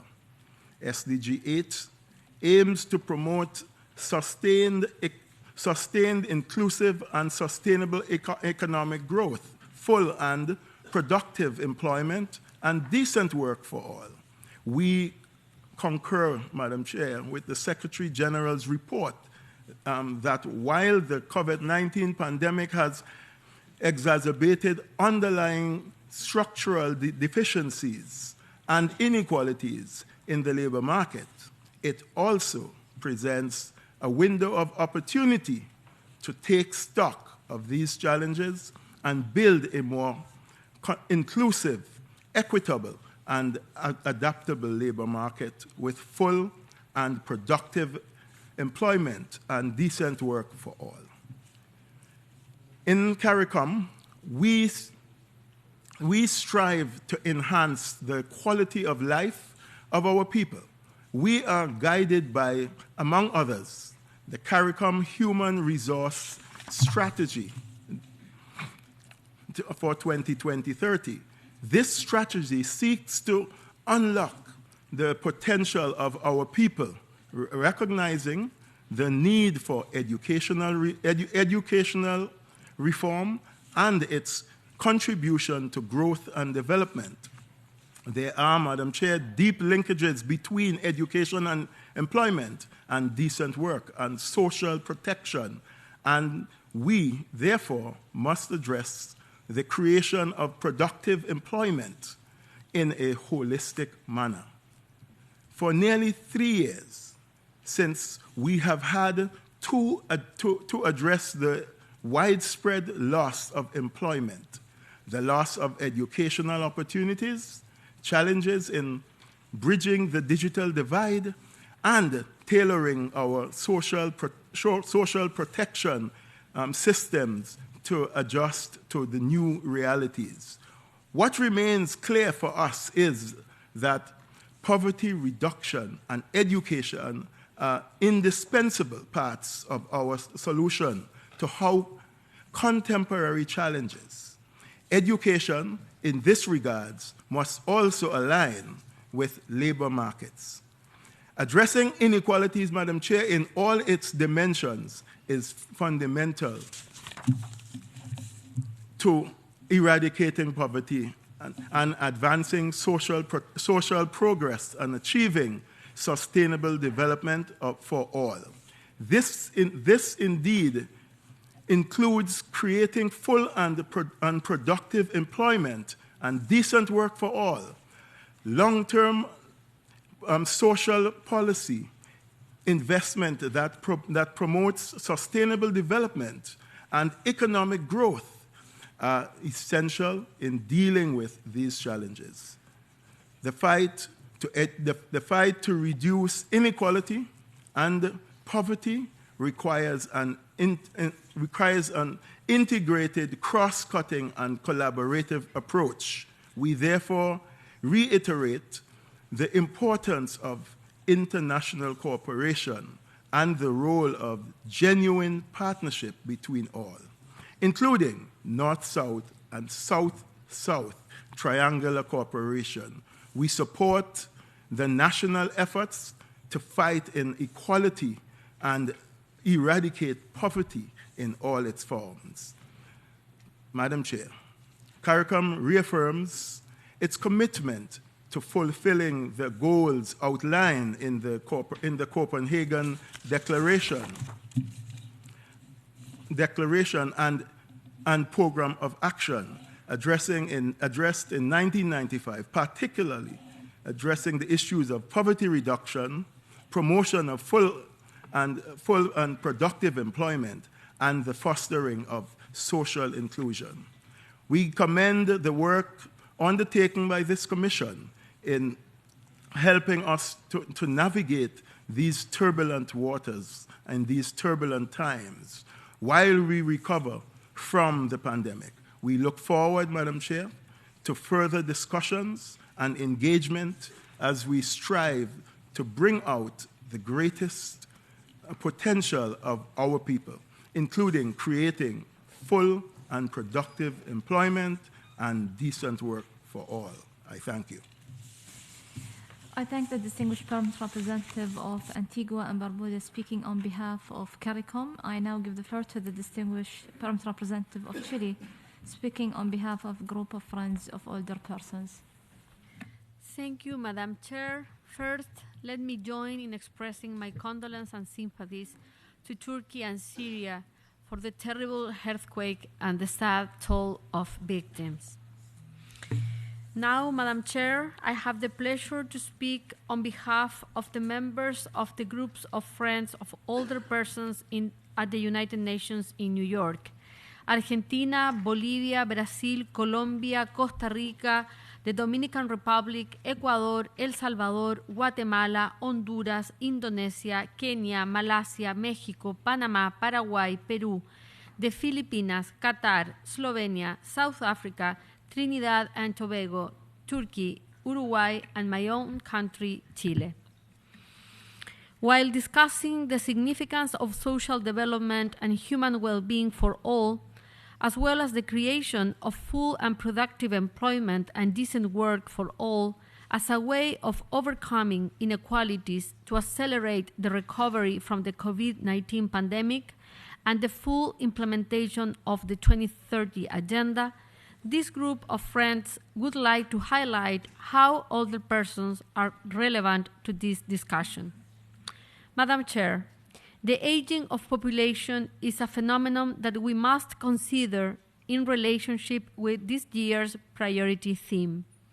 According to ILO, the impact of population aging is already visible in the labor force participation trends, with data showing that employment rates among older persons at the global level have increased in recent decades. The increase in the workforce participation of workers aged 55 years and over will persist despite decline in the overall global labor force participation rate in the next decades.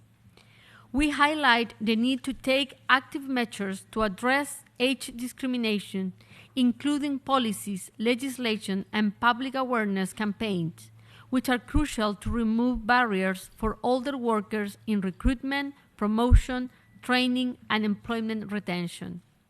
Such measures may involve offering flexible and part-time decent work arrangements, as well as exploiting the potential of new digital technologies. In this regard, in the midst of a digital transformation of our societies and the workforce, a holistic approach to education and training that includes digital literacy training as well as lifelong learning opportunity is key to ensure that older persons can participate meaningfully in different spheres of public life. However, we must recognize that older persons are a heterogeneous group and that currently 3 out of 4 older persons are in informal employment worldwide, which continue to play a significant role in the global labor market. As the Secretary General recognized, the entrance of older persons into the informal economy is often not by choice, but is rather the result of a lack of opportunities in the formal economy and the absence of other means of livelihood, owing to the non-existence of or the inadequacy of benefits provided by pension systems, because of which older people have to work well into old age to sustain themselves and their family. Hence, well-founded universal social protection systems, as well as care systems, are critical to guarantee that older persons, in particular the most disadvantaged, have access to at least an adequate minimum income in the form of contributory or not contributory pensions and key services such as health, care, and long-term care. Furthermore, we must also recognize that while the COVID-19 pandemic highest peak may have passed, its impacts are very much tangible today. Older persons who face significantly higher risk of mortality, severe disease, and longer recovery time following COVID-19 infection saw their economic challenges exacerbated as a result of the pandemic. In addition to the challenges posed by the pandemic, we must acknowledge that there are underlying issues that affect older persons which will not vanish unless we commit to addressing them while we build back better. Older persons in all regions can find themselves in vulnerable situations and experiencing violations to their human rights, facing the risk of being marginalized, excluded, or exposed to different challenges such as discrimination, violence, abuse, neglect, and many other multiple barriers to a meaningful participation in their societies. We would like to especially draw attention to older women, as despite the increases in older women's participation in the workforce, the overall labor force participation rate for persons aged 55 and over is significantly lower for women than for men across all country income groups, owing to persistent barriers to women's access to labor markets throughout their life cycle. Older women also carry a disproportionate share of unpaid care and domestic work, which contributes to the feminization of poverty. Hence, we encourage having a gender and human rights-based perspective on aging in the design and implementation of policies and programs related to decent work and productive employment. It is important to promote the well-being for all people over their life cycle and address economic insecurities experienced by older persons, who are often in vulnerable situations that are likely to cause them fall into poverty due to lack of strong social protection system, lack of income-generating activities, sufficient assets or savings.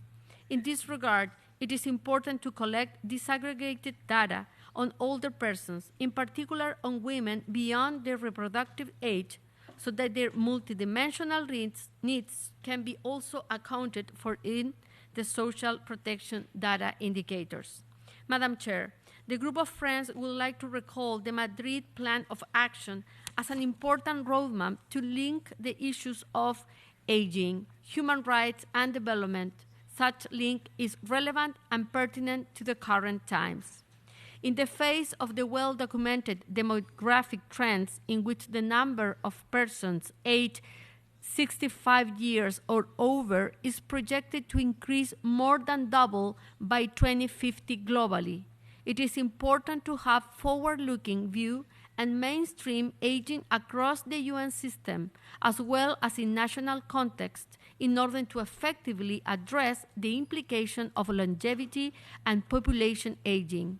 An example of this is the ILO Centenary Declaration for the Future of Work, which considers harnessing the potential of longevity by expanding the choices and opportunities for older persons in labor markets, in particular those who wish or need to work. Madam Chair, the way forward, if full of opportunities, as older persons will not be the only beneficiaries of the policies to be implemented towards more accessible, equal, and inclusive societies. Such policies will benefit society as a whole.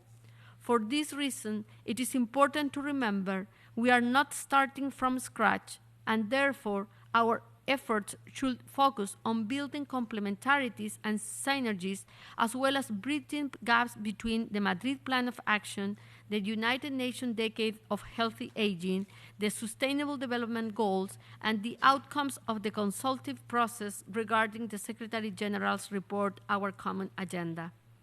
It is, moreover, important to indicate that although the implementation of the Madrid International Plan of Action on Aging may have positive implications for the enjoyment of some human rights by older persons, the Madrid Plan of Action is a non-legally binding instrument that addresses aging issues mainly from a developmental perspective, and that has not been designed to comprehensively address existing human rights protection gaps. Therefore, it is not sufficient to ensure the full enjoyment of the human rights of older persons. Furthermore, the progress of its implementation is uneven, and gaps between policy and practice remain. In our view, regardless of the level of implementation of existing arrangements and the main human rights treaties, there is a need to develop international human rights standards of the rights of older persons in the format of a legally binding instrument for their effective protection, particularly in the context of the more inclusive and sustainable world that we recognize need to emerge after all the setbacks due to the COVID-19 pandemic. We would therefore like to express our support and reiterate the importance of the work of the open-ended working group on aging, hoping that in its 13th session it can achieve progress and accomplishing the mandate to present concrete proposals, practical measures, best practices, and lessons learned that will contribute to promoting and protecting the rights, dignity, and visibility of older persons.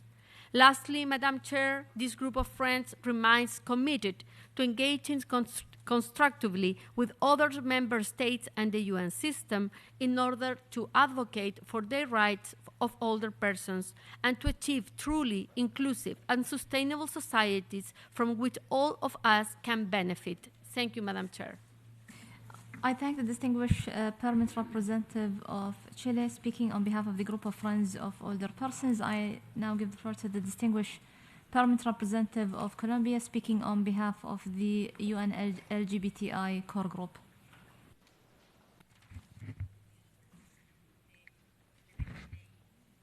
Microphone for the speaker, please.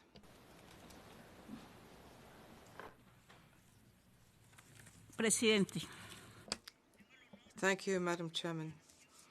I have the honor to make this statement on behalf of the following member states of the LGBTI core group: Albania, Australia, Belgium, Bolivia, Brazil, Cape Verde, Canada, Chile, Colombia, Costa Rica, Croatia, Denmark, Ecuador, Finland, France, Germany, Honduras, Iceland, Ireland, Israel, Italy, Japan, Luxembourg, Malta, Montenegro, Mexico, Nepal, New Zealand, North Macedonia, Norway, Peru, Portugal, South Africa, Spain, Sweden, Timor-Leste, and the United Kingdom of Great Britain and Northern Ireland, the United States of America, Uruguay, the European Union, as well as the UN Office of the High Commissioner for Human Rights and the non-governmental organizations Human Rights Watch and Outright International. This group is co-chaired by Argentina and the Netherlands. Our main objective is to work within the United Nations and to guarantee universal respect for human rights and fundamental freedoms for all persons without distinction, regardless of their sexual orientation, either real or perceived, regardless of their gender identity or their sexual characteristics, including lesbians, gays, bisexuals, trans, and intersexuals, LGBTI. We focus particularly on protecting LGBTI people from violence and discrimination. Chair, the group has constantly called for recognition and elimination of the multiple interrelated forms of discrimination and violence which LGBTI people face, as well as the situations of vulnerability in which they may find themselves. This will be the third session of the Commission in which we have addressed the multifaceted challenges of the COVID-19 pandemic on social development and well-being. In recognizing the impact of these challenges, including on mental health, we would underscore the fact that the most marginalized people or people living in situations of vulnerability have been the ones hardest hit. The main theme of this year is to create full and productive employment and decent work for all as a way of overcoming inequalities to accelerate the recovery from the COVID-19 pandemic and the full implementation of the 2030 Agenda for Sustainable Development. This is an opportunity to address the major risks of unemployment and exclusion faced by LGBTI people. LGBTI people face deeply rooted exclusion and inequality, and they run a greater risk of facing barriers in the labor market and barriers to opportunities to ensure their livelihoods. They face unemployment, lack of access to social protection, including lack of access to paid sick leave and employment rights. And therefore, LGBTI people are more exposed to poverty, to hunger, and to many forms of violence and discrimination. For example, according to the then UN High Commissioner for Human Rights, Michelle Bachelet, only one-third of the world's countries have laws which protect against discrimination based on sexual orientation, and only 1 in 10 countries protect individuals from discrimination based on gender identity, and only a few countries protect those based from discrimination based on sexual characteristics. It is of concern that these challenges are still not explicitly referred to in the SG's report for this session when he mentions groups in situations of vulnerability, and therefore we recommend express recognition of LGBTI people and the challenges which they face in official documents of the United Nations, particularly given that the report emphasizes the fact that the COVID-19 pandemic has exposed and exacerbated inequalities in the labor market, and that those most affected are those who were already facing discrimination and marginalization in the labor market prior to the pandemic, as well as workers in informal sectors and in unsafe jobs. We would appeal to all states to address these difficulties that LGBTI people face in access to the labor market and work to eliminate discrimination against them. We encourage states to provide timely and disaggregated data to be used as a basis for drafting reports, so that we can continue to recognize the situations faced by marginalized groups. The goal must be, therefore, to promote diversity in the global labor market.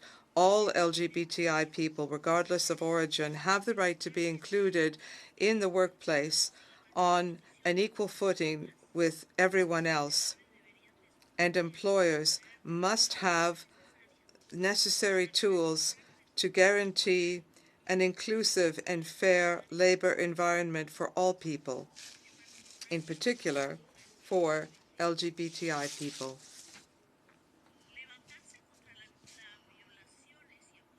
Speaking out against violations and human rights abuses, including discrimination and exclusion of any person, and this includes access to the labor market, is not, nor should it ever be, a subject of controversy.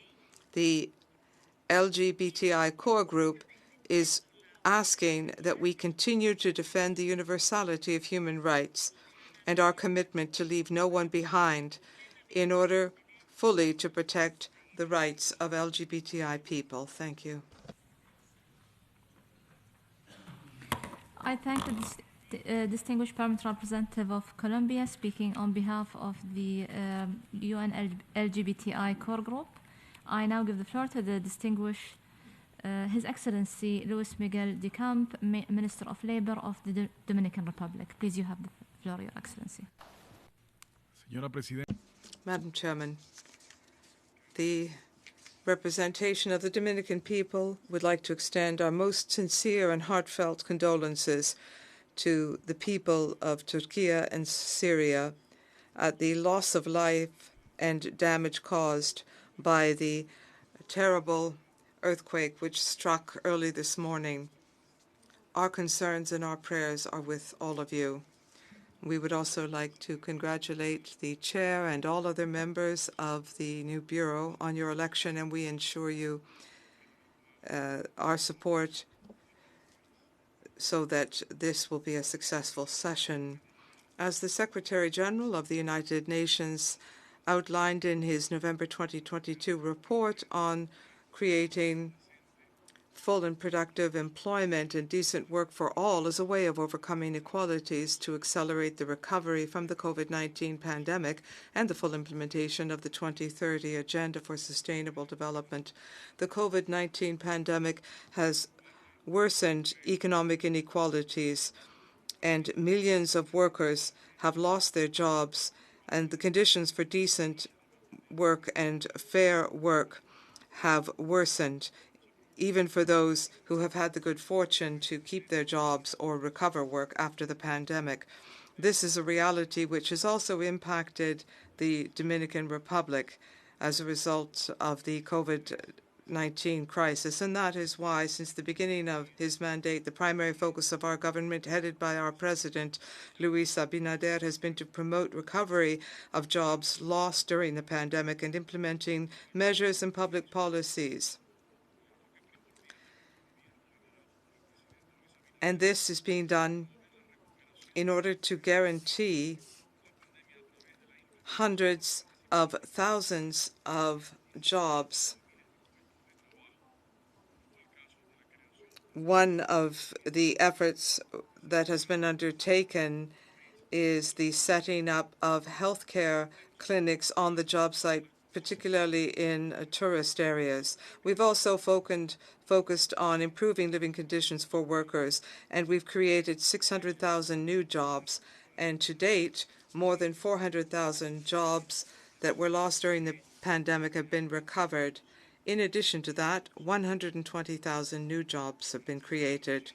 Thanks to this vision and the tireless work of an entire nation, not only did we recover jobs lost during the pandemic and have created new jobs, but we are ensuring a comprehensive review of an improvement in the minimum wages. We've achieved historic increases, including up to 100% in some highly vulnerable sectors. We're aware of the fact, although this is not sufficient to overcome inequalities, it brings us closer to our goal of ensuring that workers have a salary which keeps pace with the cost of life and that can reverse the impact of global inflation on the income of our workers and in many of our countries. We are carrying out a tripartite dialogue, and the result of that should be a general increase in salaries, which will bring us closer to the goal of making sure that no Dominican is left behind due to inequality in the post-pandemic era and as a result of military conflicts in Europe. Another factor which has impacted inequality among workers has been accentuated during the COVID crisis. There's been a wider gap in the informal labor market, and this has left workers and their families without an opportunity to have access to benefits from the social security sector. In December, we implemented provisions of the ILO Convention 189, and we hope to make an impact on the lives of more than 200,000 Dominican domestic workers. In our country, this sector is represented by more than 90% of women. This vulnerable sector will be able to enjoy rights such as health care coverage, workers' compensation, the right to a pension, paid medical leave, and paid maternity leave, as well as minimum wages for that sector. We've also developed the Dominican Republic Labor Program. It's an ambitious plan which aims to bring together companies and employees in the formal sector. We know that the concept of fair employment and decent work goes far beyond a salary. There has to be the possibility of receiving proper social protection at a time when the worker most needs that, in particular our youth. We've therefore strengthened our social security system both quantitatively and qualitatively. We've increased not just the number of Dominicans who are insured, that's 80% of the Dominican population, but we've also increased health care coverage, workers' compensation, and other equally important benefits to ensure a greater level of equality and social justice for Dominicans. Madam Chairman, another measure to ensure economic recovery was the adoption and implementation of telework to continue with national productivity and also ensure the safety of all people. We've implemented public policies to promote entrepreneurship and the creation of opportunities for decent employment. We have promoted cooperatives which would include persons living with disabilities and brought them together with institutions linked to the Dominican government which provides technical assistance and provides seed capital to promote business opportunities. We have worked to ensure that people living with disabilities are included in the labor market. We are eliminating barriers which has impeded their participation on an equal footing in this market. And at the same time, we've increased efforts internationally with the United Nations Development Program, as well as with the Fundación Once from Spain to guarantee increased job placement for persons living with various levels of ability. Through our National Council for Aging Persons, we have implemented a number of actions to support the creation of full and productive employment. One of these is the Family Care Program, which involves identifying families in each neighborhood. Primarily, this involves women living alone, retired older persons, or people without employment, to guarantee that they receive 15,000 pesos. This is to make sure that they can cover their basic needs and that older families can remain with their families and do not become dependent or homeless. We also have a program for expert interns. This was conceived to ensure the participation of older persons in the economic life of our society and to include them in the labor market so that they remain employed in satisfactory conditions and that they have job security. In this way, they can share their knowledge and experience, and we will do away with any form of discrimination in the labor market and ensure genuine equality in the labor force. We also have a program for pensions and public policies to take care of people and to protect our aging population so that they can age with dignity. These are just some of the measures and the results, Chairman, that we have achieved as a government. Today, we were able to say in this forum before our sister nations that while we have much to do today in the area of fair jobs and decent work, the Dominican Republic is in a better position than it was before the pandemic.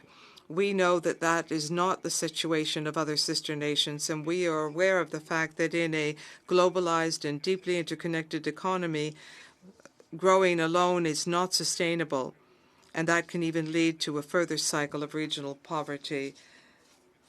To our sister nations here, we are committed to working tirelessly towards achieving the goal of full and decent employment, aware of the fact that there is no better future for our people than ensuring effective redistribution of material wealth. Thank you.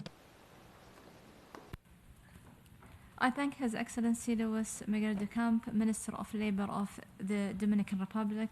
I now give the floor to Her Excellency Naveen Al-Kabaj, Minister of Social Solidarity of Egypt.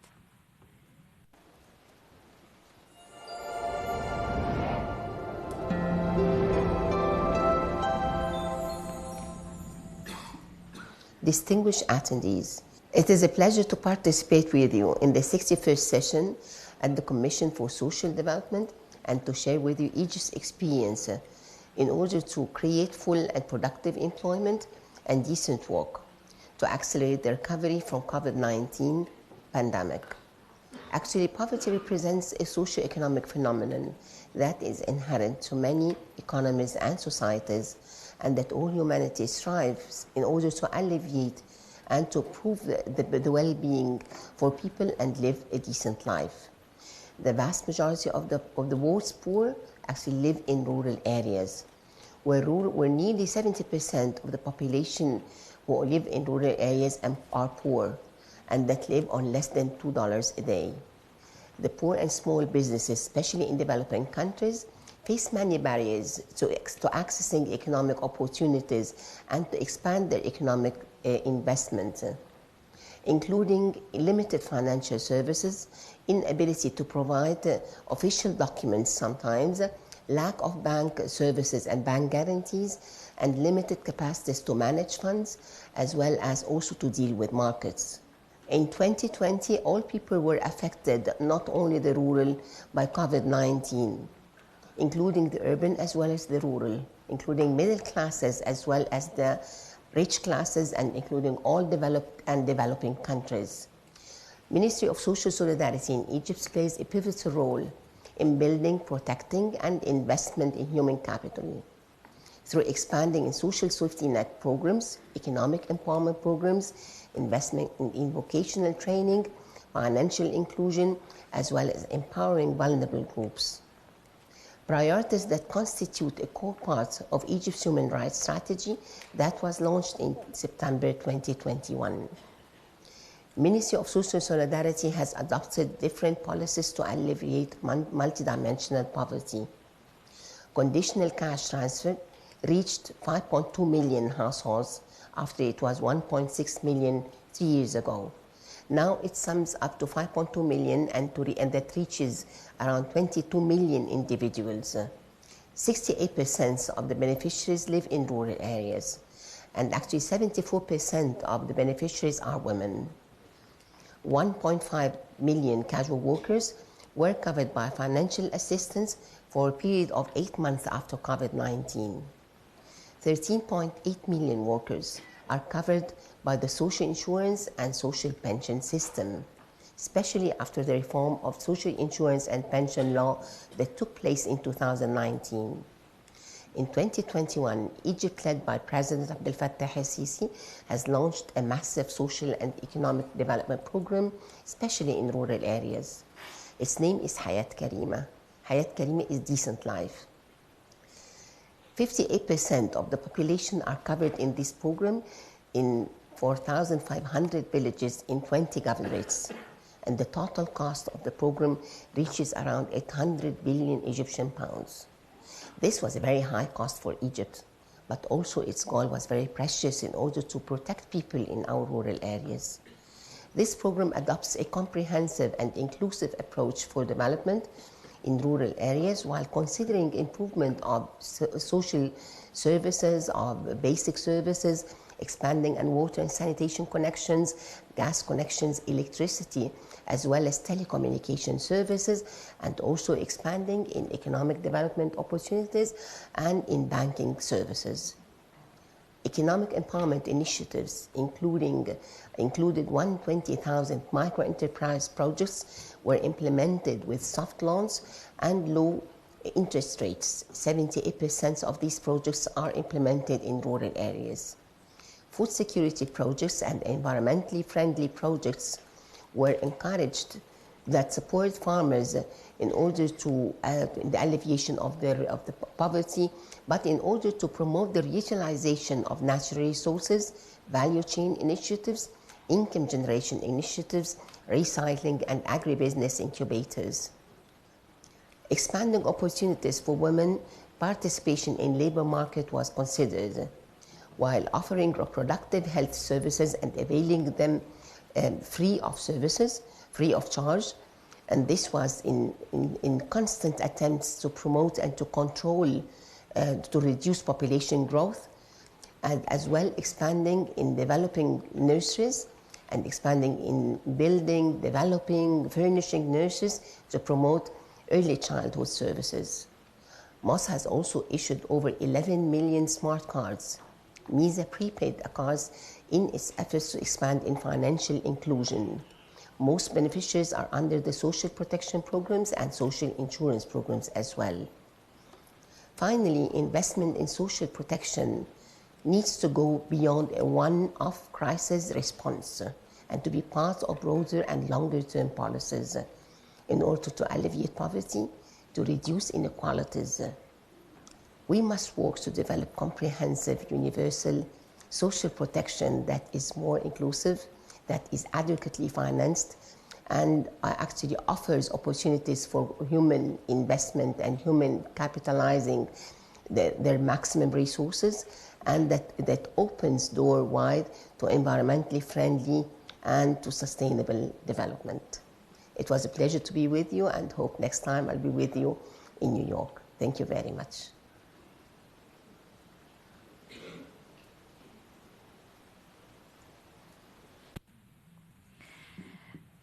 I thank Her Excellency Naveen Al-Kabbaj, Minister of Social Solidarity of Egypt. I now give the floor to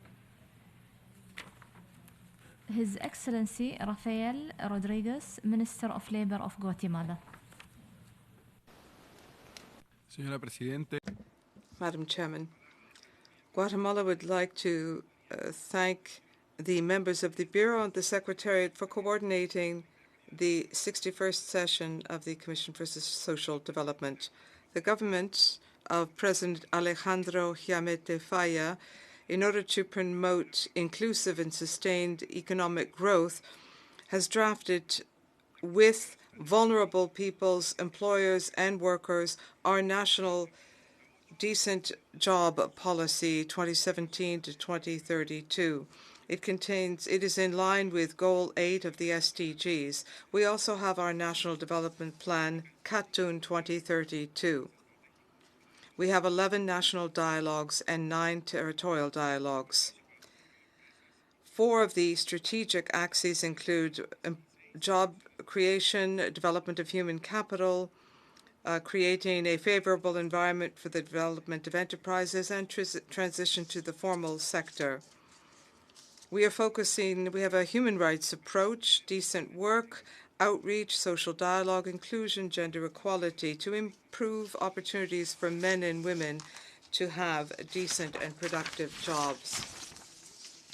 The National Commission for Decent Employment has implemented a policy, and the purpose is to focus on the decision-making process in the formal labor market. We have 3 indicators to measure this sector so that we can better understand the work being done in the informal sector and take on board recommendations from the International Conferences of Labor Statisticians of the ILO. In the past 2 years, we have granted 24 scholarships, particularly for learning English, and we have promoted the implementation of a school food program, and we've created opportunities for self-employment among small-scale farmers so that they can provide food through the Ministry of Education to children attending school. In terms of the green economy, we have forest incentives in 2022. And these incentives, in addition to generating environmental goods and services, have meant economic benefits through employment for more than 127,000 families. In order to promote formal and decent work, Guatemala has decentralized the National Employment Service. We are now present in the 22 departments of the country. We have 33 employment centers. We hope to increase that number to 100 this year. And we also have youth information centers. We are seeking to reduce the gap between the formal labor market and the need for training to be part of this labor market. We also have a national program for trade schools. We've opened 7 schools in 5 departments, and we also have scholarships, including scholarships which are being provided, and we are providing entry-level jobs to 157 youth. We are working as well to reintegrate returning Guatemalan migrant workers into our labor market. We have a fraud prevention campaign and provide brochures to our Guatemalan migrant workers so that we can ensure safe, orderly, and regular migration. In 2017, we adopted a new code on migration for Guatemalan workers who are working outside the country to provide them services. 4 agreements have been drafted on migration, placing more than 3,500 Guatemalans in temporary jobs abroad. All of these measures are aimed at developing and bolstering the labor migration market and ensuring ethical and equitable hiring process. We are bringing up our minimum wages to meet international standards, and in 2022, we increased the minimum wage by 4.75%. In 2023, the minimum wage will be increased in 2 particular economic districts by 7% and 4%. We also have a program of inclusion for persons living with disabilities so that they can have decent work. The Ministry of Labor has worked with more than 32,000 people living with disabilities between the years 2017 to 2022, and we provided jobs for more than 200 people living with disabilities. We also have a program for our aging population. It focuses on people over the age of 75 living in extreme poverty. Since the creation of that program, more than $912 million have been earmarked for that purpose. As a pioneer country for Alliance 8.7, we have a roadmap through the year 2025, and we have active participation from the labor sectors and from workers.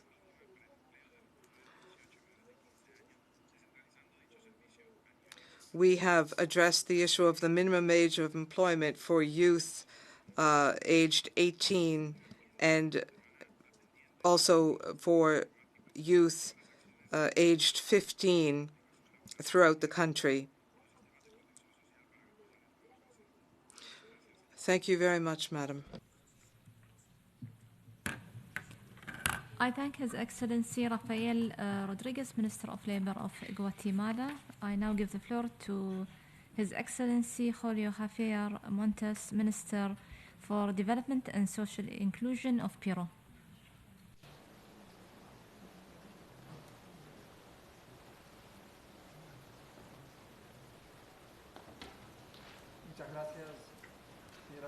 Microphone for the speaker, please. Thank you, Madam Chairman. I'd like to congratulate you on the work you've done as the chair for this session. I extend my greetings to the other members of the Bureau and also to the Economic and Social Department of the United Nations. Distinguished delegates, I have the honor to extend to you warm greetings from the Constitutional President of Peru, Ms. Dina Boluarte Zegarra. And at the outset, let me say that the government of Peru is committed to achieving development and social inclusion for all Peruvians. In recent years, Peru has been a success story and a model of economic stability in Latin America. In October of 2022, our GDP rose 2 percentage points despite serious conditions worldwide. This has been sustained both in the primary sectors as well as in other sectors. We've seen significant progress in reducing poverty. We've gone from 58.7% in 2004 to 20.2% in 2019. That means that more than 9.5 million people have lifted themselves out of poverty. However, as a result of the pandemic, we have seen some backsliding in the figures. And while in 2021 we reduced the poverty rate to 25.9%, we are still not below the pre-pandemic levels.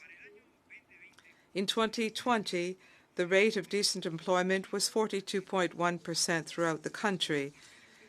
The percentage of the population working in the formal sector was 24.7%.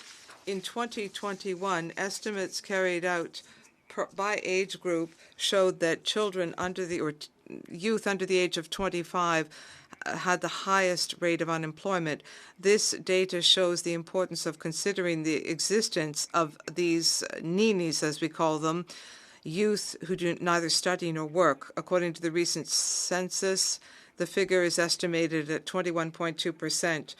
The informal sector is disproportionately affects certain vulnerable groups, primarily women and youth.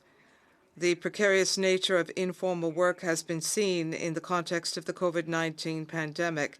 This is one of the groups that has been most impacted both socially and economically.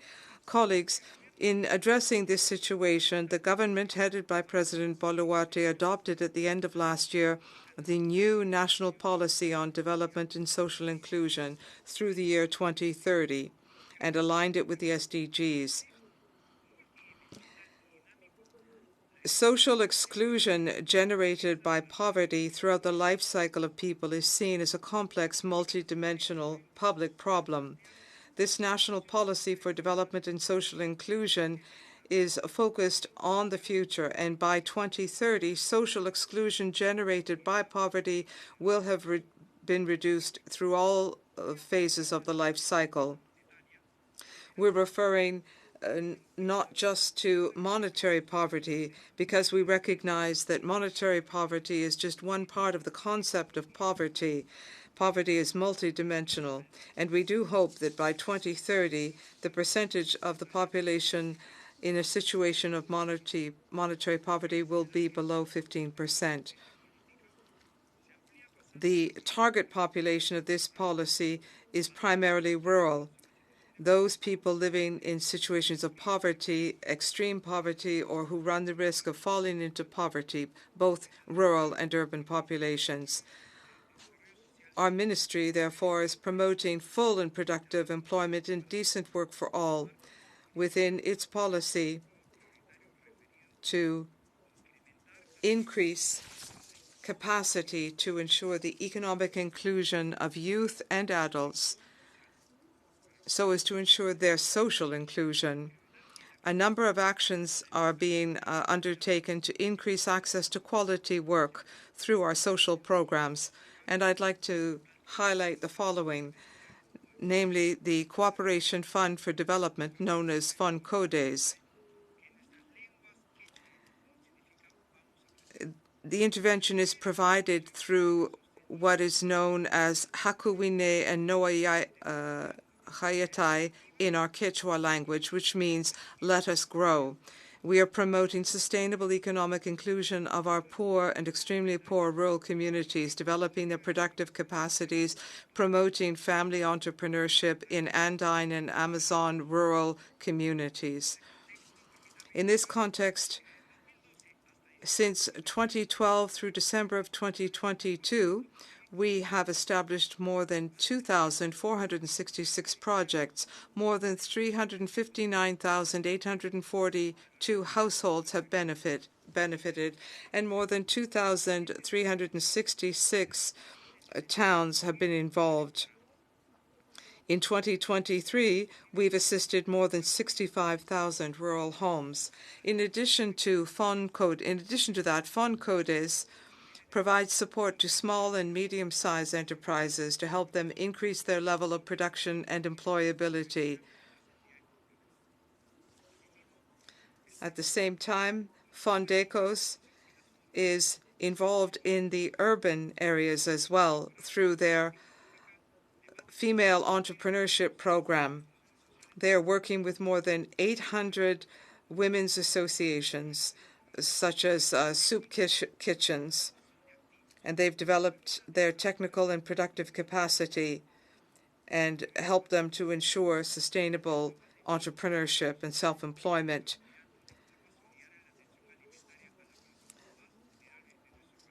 These 1,000 women are helping to ensure food security for the most vulnerable in our country. The ministry finally is planning for the first quarter of this year a productive social employment program for maintenance work in rural regions. This will generate 50,000 unskilled labor jobs during a 6-month period throughout the country. We want to promote full and productive employment and decent work for all in our efforts so that we can create an environment of peace and harmony which goes beyond the borders of our countries. The Ministry for Development and Social Inclusion is committed to implementing Agenda 2030, and we are working to meet those goals for the well-being of all Peruvians, leaving no one behind. Thank you. I thank His Excellency Julio Javier Montes, Minister for Development and Social Inclusion of Peru.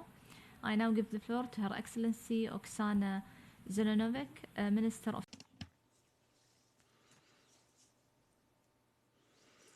Good day. Esteemed Madam Chairperson, Your Excellencies, dear ladies and gentlemen. First of all, I would like to express our condolences to Turkey over the disaster that has occurred, and we are ready to share our experiences in responding to humanitarian crisis in order to help the neighbor. Today, the Ukrainian social policy has encountered extraordinary challenges caused by the large-scale Russian aggression. We are facing a serious migration crisis, as almost 14 million of our citizens were forced to leave their homes. According to the International Labour Organization estimates, 2.4 million jobs were lost, which is equal to about 15.5% of pre-war employment in Ukraine. The World Bank states that the poverty level in Ukraine increased from 5.5% in 2021 to 25% in 2022. Also, in this current year, 2022, inflation amounted in our country to almost 30%. Continuous Russian missile attacks are destroying Ukraine's infrastructure, energy sector, and enterprises. This does not allow the economy to recover and people to earn money to meet their basic needs. The perception of constant danger and stress leads to mental health problems. According to a WHO survey, 78% of the adult population experience increased anxiety. Today, Ukraine is the most polluted country in the world by explosives. Such great number of mines and other explosive devices, as well as an active hostilities, result in significant disabilities of both children and adults. We have many people who lose limbs and undergo complex amputations. These challenges require a crisis response today and a systemic solution in the future. That is why we are taking immediate actions to evacuate people from the dangerous areas, providing them with necessary humanitarian aid, temporary housing and care, medical assistance, and appropriate assistive devices. At the same time, we continue to maintain the stability of the social system. We pay all state-guaranteed social benefits, in particular pensions, assistance for low-income families, multi-child families, people with disabilities, and children. We support employers to keep their workplaces and provide financial incentives for them to employ internally displaced workers. We are already modernizing the rehabilitation system and are expanding measures to return injured people to active economic and social life. We understand that we have to build a modern prosthetics industry that will help ensure active life and employment for a large number of young people who have lost their limbs. And we are also convinced that this unique experience of complex and diverse prosthetics may be valuable for Europe and the world. In the period of active warfare, ensuring effective management of social services and maintaining payments to people in the occupied territories requires significant efforts and, above all, innovative approaches. That is why we pay great attention to the digitalization of our services in the social sphere. All these measures will help our state gain the necessary flexibility and resilience to be able to provide effective social support to citizens affected by the invasion and those who will return from abroad after the war is over. On this path, the support of the civilized world, both technical and financial, is extremely important for our state. For this purpose, we have created convenient digital tools that allow donors to choose any format of support. For instance, we have created the eDopomoha platform, which allows international donors and all concerned people to select people in need by the categories of vulnerability or region of residence for whom they are ready to provide financial assistance. We fully verify the necessary data via state registers and provide that data along with persons' information. This simplifies the cost for donors, search and verification of those in need. We are very gratified that 34 countries have already started using the eDopomoha services to support our citizens. This tool has already won a number of awards. In addition, the Ministry of Social Policy has a humanitarian account in the National Bank, the funds from which are accounted for separately and are directly to help those affected by the war. So I invite you to get involved through these mechanisms in providing social assistance to Ukrainian citizens, choosing the types and mechanism of such assistance. Distinguished representatives, Ukraine's victory in the war with Russia is an important factor in the stabilization and reduction of poverty in the entire world, which will allow the full implementation of the 2030 Agenda for Sustainable Development Agenda. We are grateful to the United Nations as well as to UN member states for the provided assistance. Humanitarian and financial aid is now urgently needed to meet the needs of the most vulnerable population groups. On behalf of the government of Ukraine, I sincerely thank the international community for the support of Ukraine, and I'm asking and calling for strengthening joint efforts for our victory. Thank you very much. Thank you, Madam Chairperson.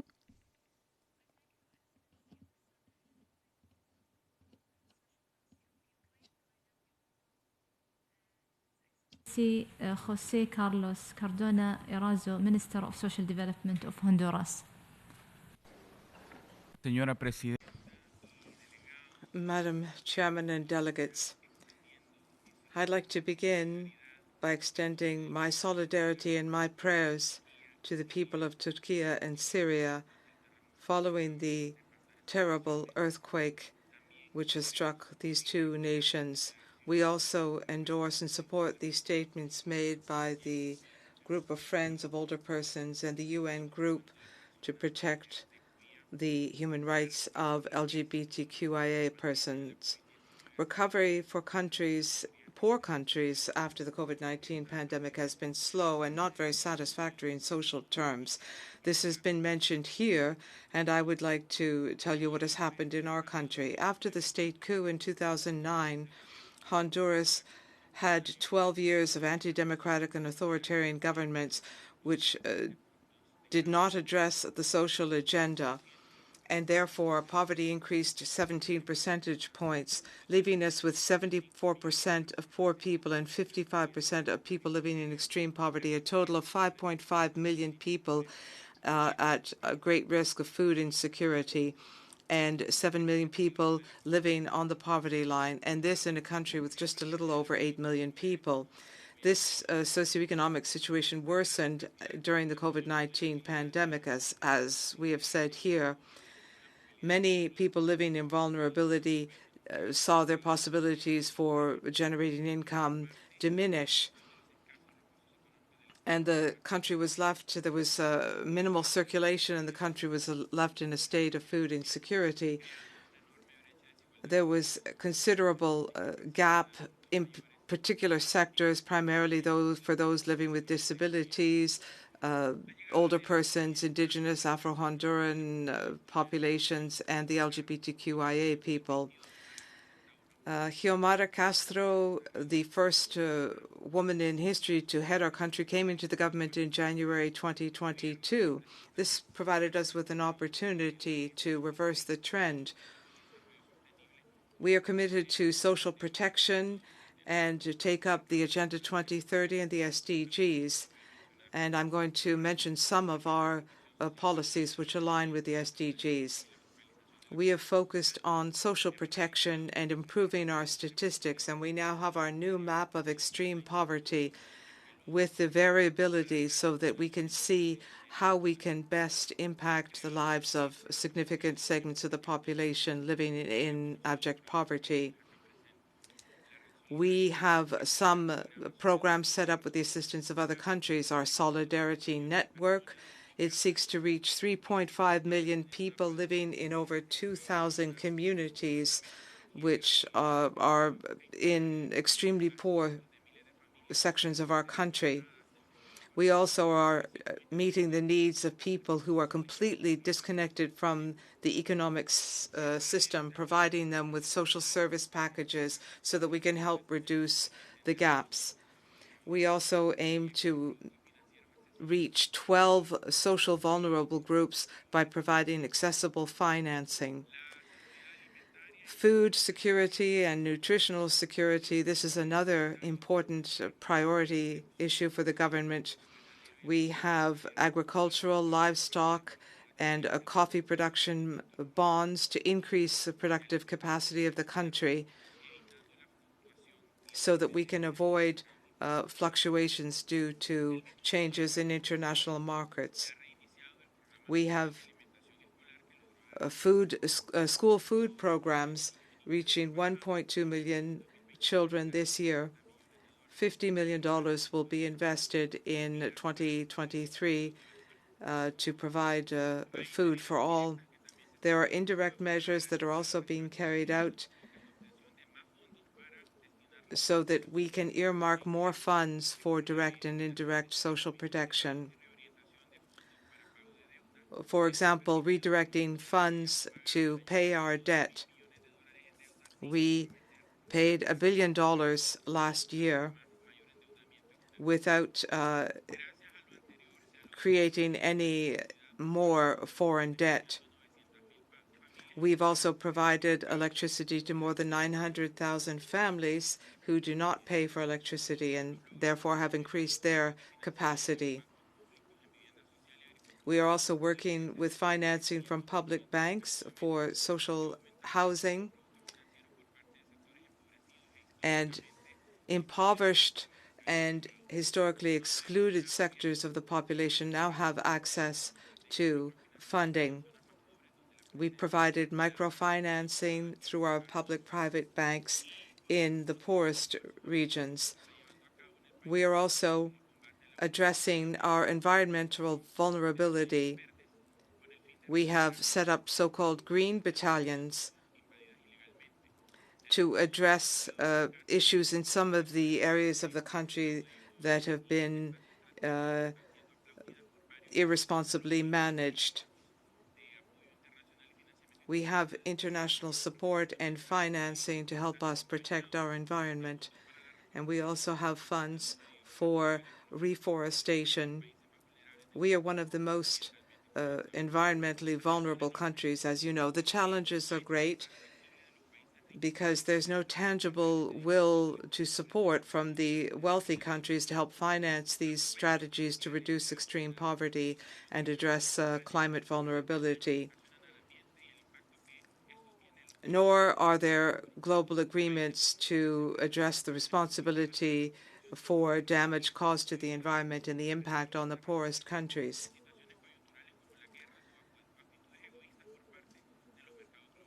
There seems to be an egocentric approach in the global markets. Every year, thousands of people travel to the United States seeking better living conditions, and this creates an enormous challenge for these people crossing back and forth over borders. We want to make sure that everyone has a dignified work in our countries. There's a great debate in our country at this time, and I think other countries are discussing this issue as well. There should be food accessible to poor people, food such as eggs, for example, which have been impacted by increasing prices due to the bird flu, for example, and other international situations. If the powerful nations do not change their warmongering rhetoric and commit to building a fairer world, then our very survival will be impacted. We are committed to strengthening the UN system, and we trust in the initiatives that have been put forward to help us achieve the SDGs, because we think any initiative will help to build a better world, a fairer world for those who most need it. Thank you. I thank His Excellency Jose Carlos Cardona Erazo, Minister of Social Development of Honduras. I now give the floor to Her Excellency Mariam bint Ali bin Nasser Al-Musnad, Minister of Social Development and the Family of the State of Qatar.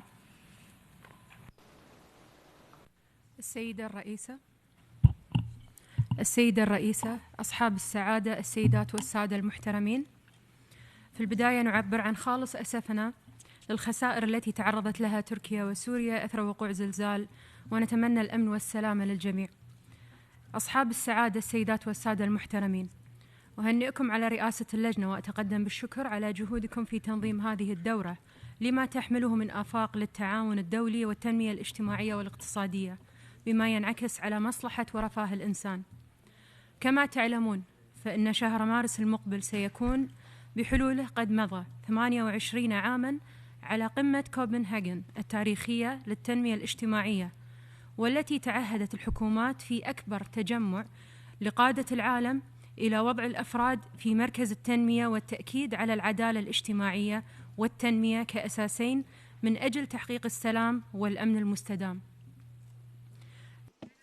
We call upon all countries of the world to stand sincerely and review the achievements and the reasons for the recession from achieving the goals of that historic meeting of 1995. A lot of hopes have been pinned on that declaration when we were little children at the time. We saw a world free from disasters and plights. At the same time, today we are discussing the same issues in addition to other plights and challenges, and I hope that our children will not stand discussing the same problems while the world is still suffering from social disintegration, poverty, and diseases. These are our hopes as parents to come with a concrete solution that guarantees a promising future for our children and humanity. I would like to cite the words of His Highness Hamad II. We are to abide by a number of principles consecrating justice. In Qatar, we are trying to convey our experience to the world, particularly those states, the developing states, suffering from the scourge of war and socioeconomic plights. Since 1995, we achieved comprehensive social breakthrough, including limiting poverty, increasing social inclusion, and taking care of the vulnerable groups. We would like to emphasize our efforts in the field of achieving success in addition to finding solutions with regard to COVID-19. It is a unique crisis which is challenging to the world given its wide global impact on the world and every family. In addition to the fallout of that crisis to international crime market, we take care of supporting the work rights, setting aside $20 billion to the private sector and to pay the wages and salaries. This led to the least rates of work loss in Qatar. I would like to refer to the GA resolution on the family, and we are conducting the proceedings of that resolution to end poverty and hunger and to increase the productivity of those families.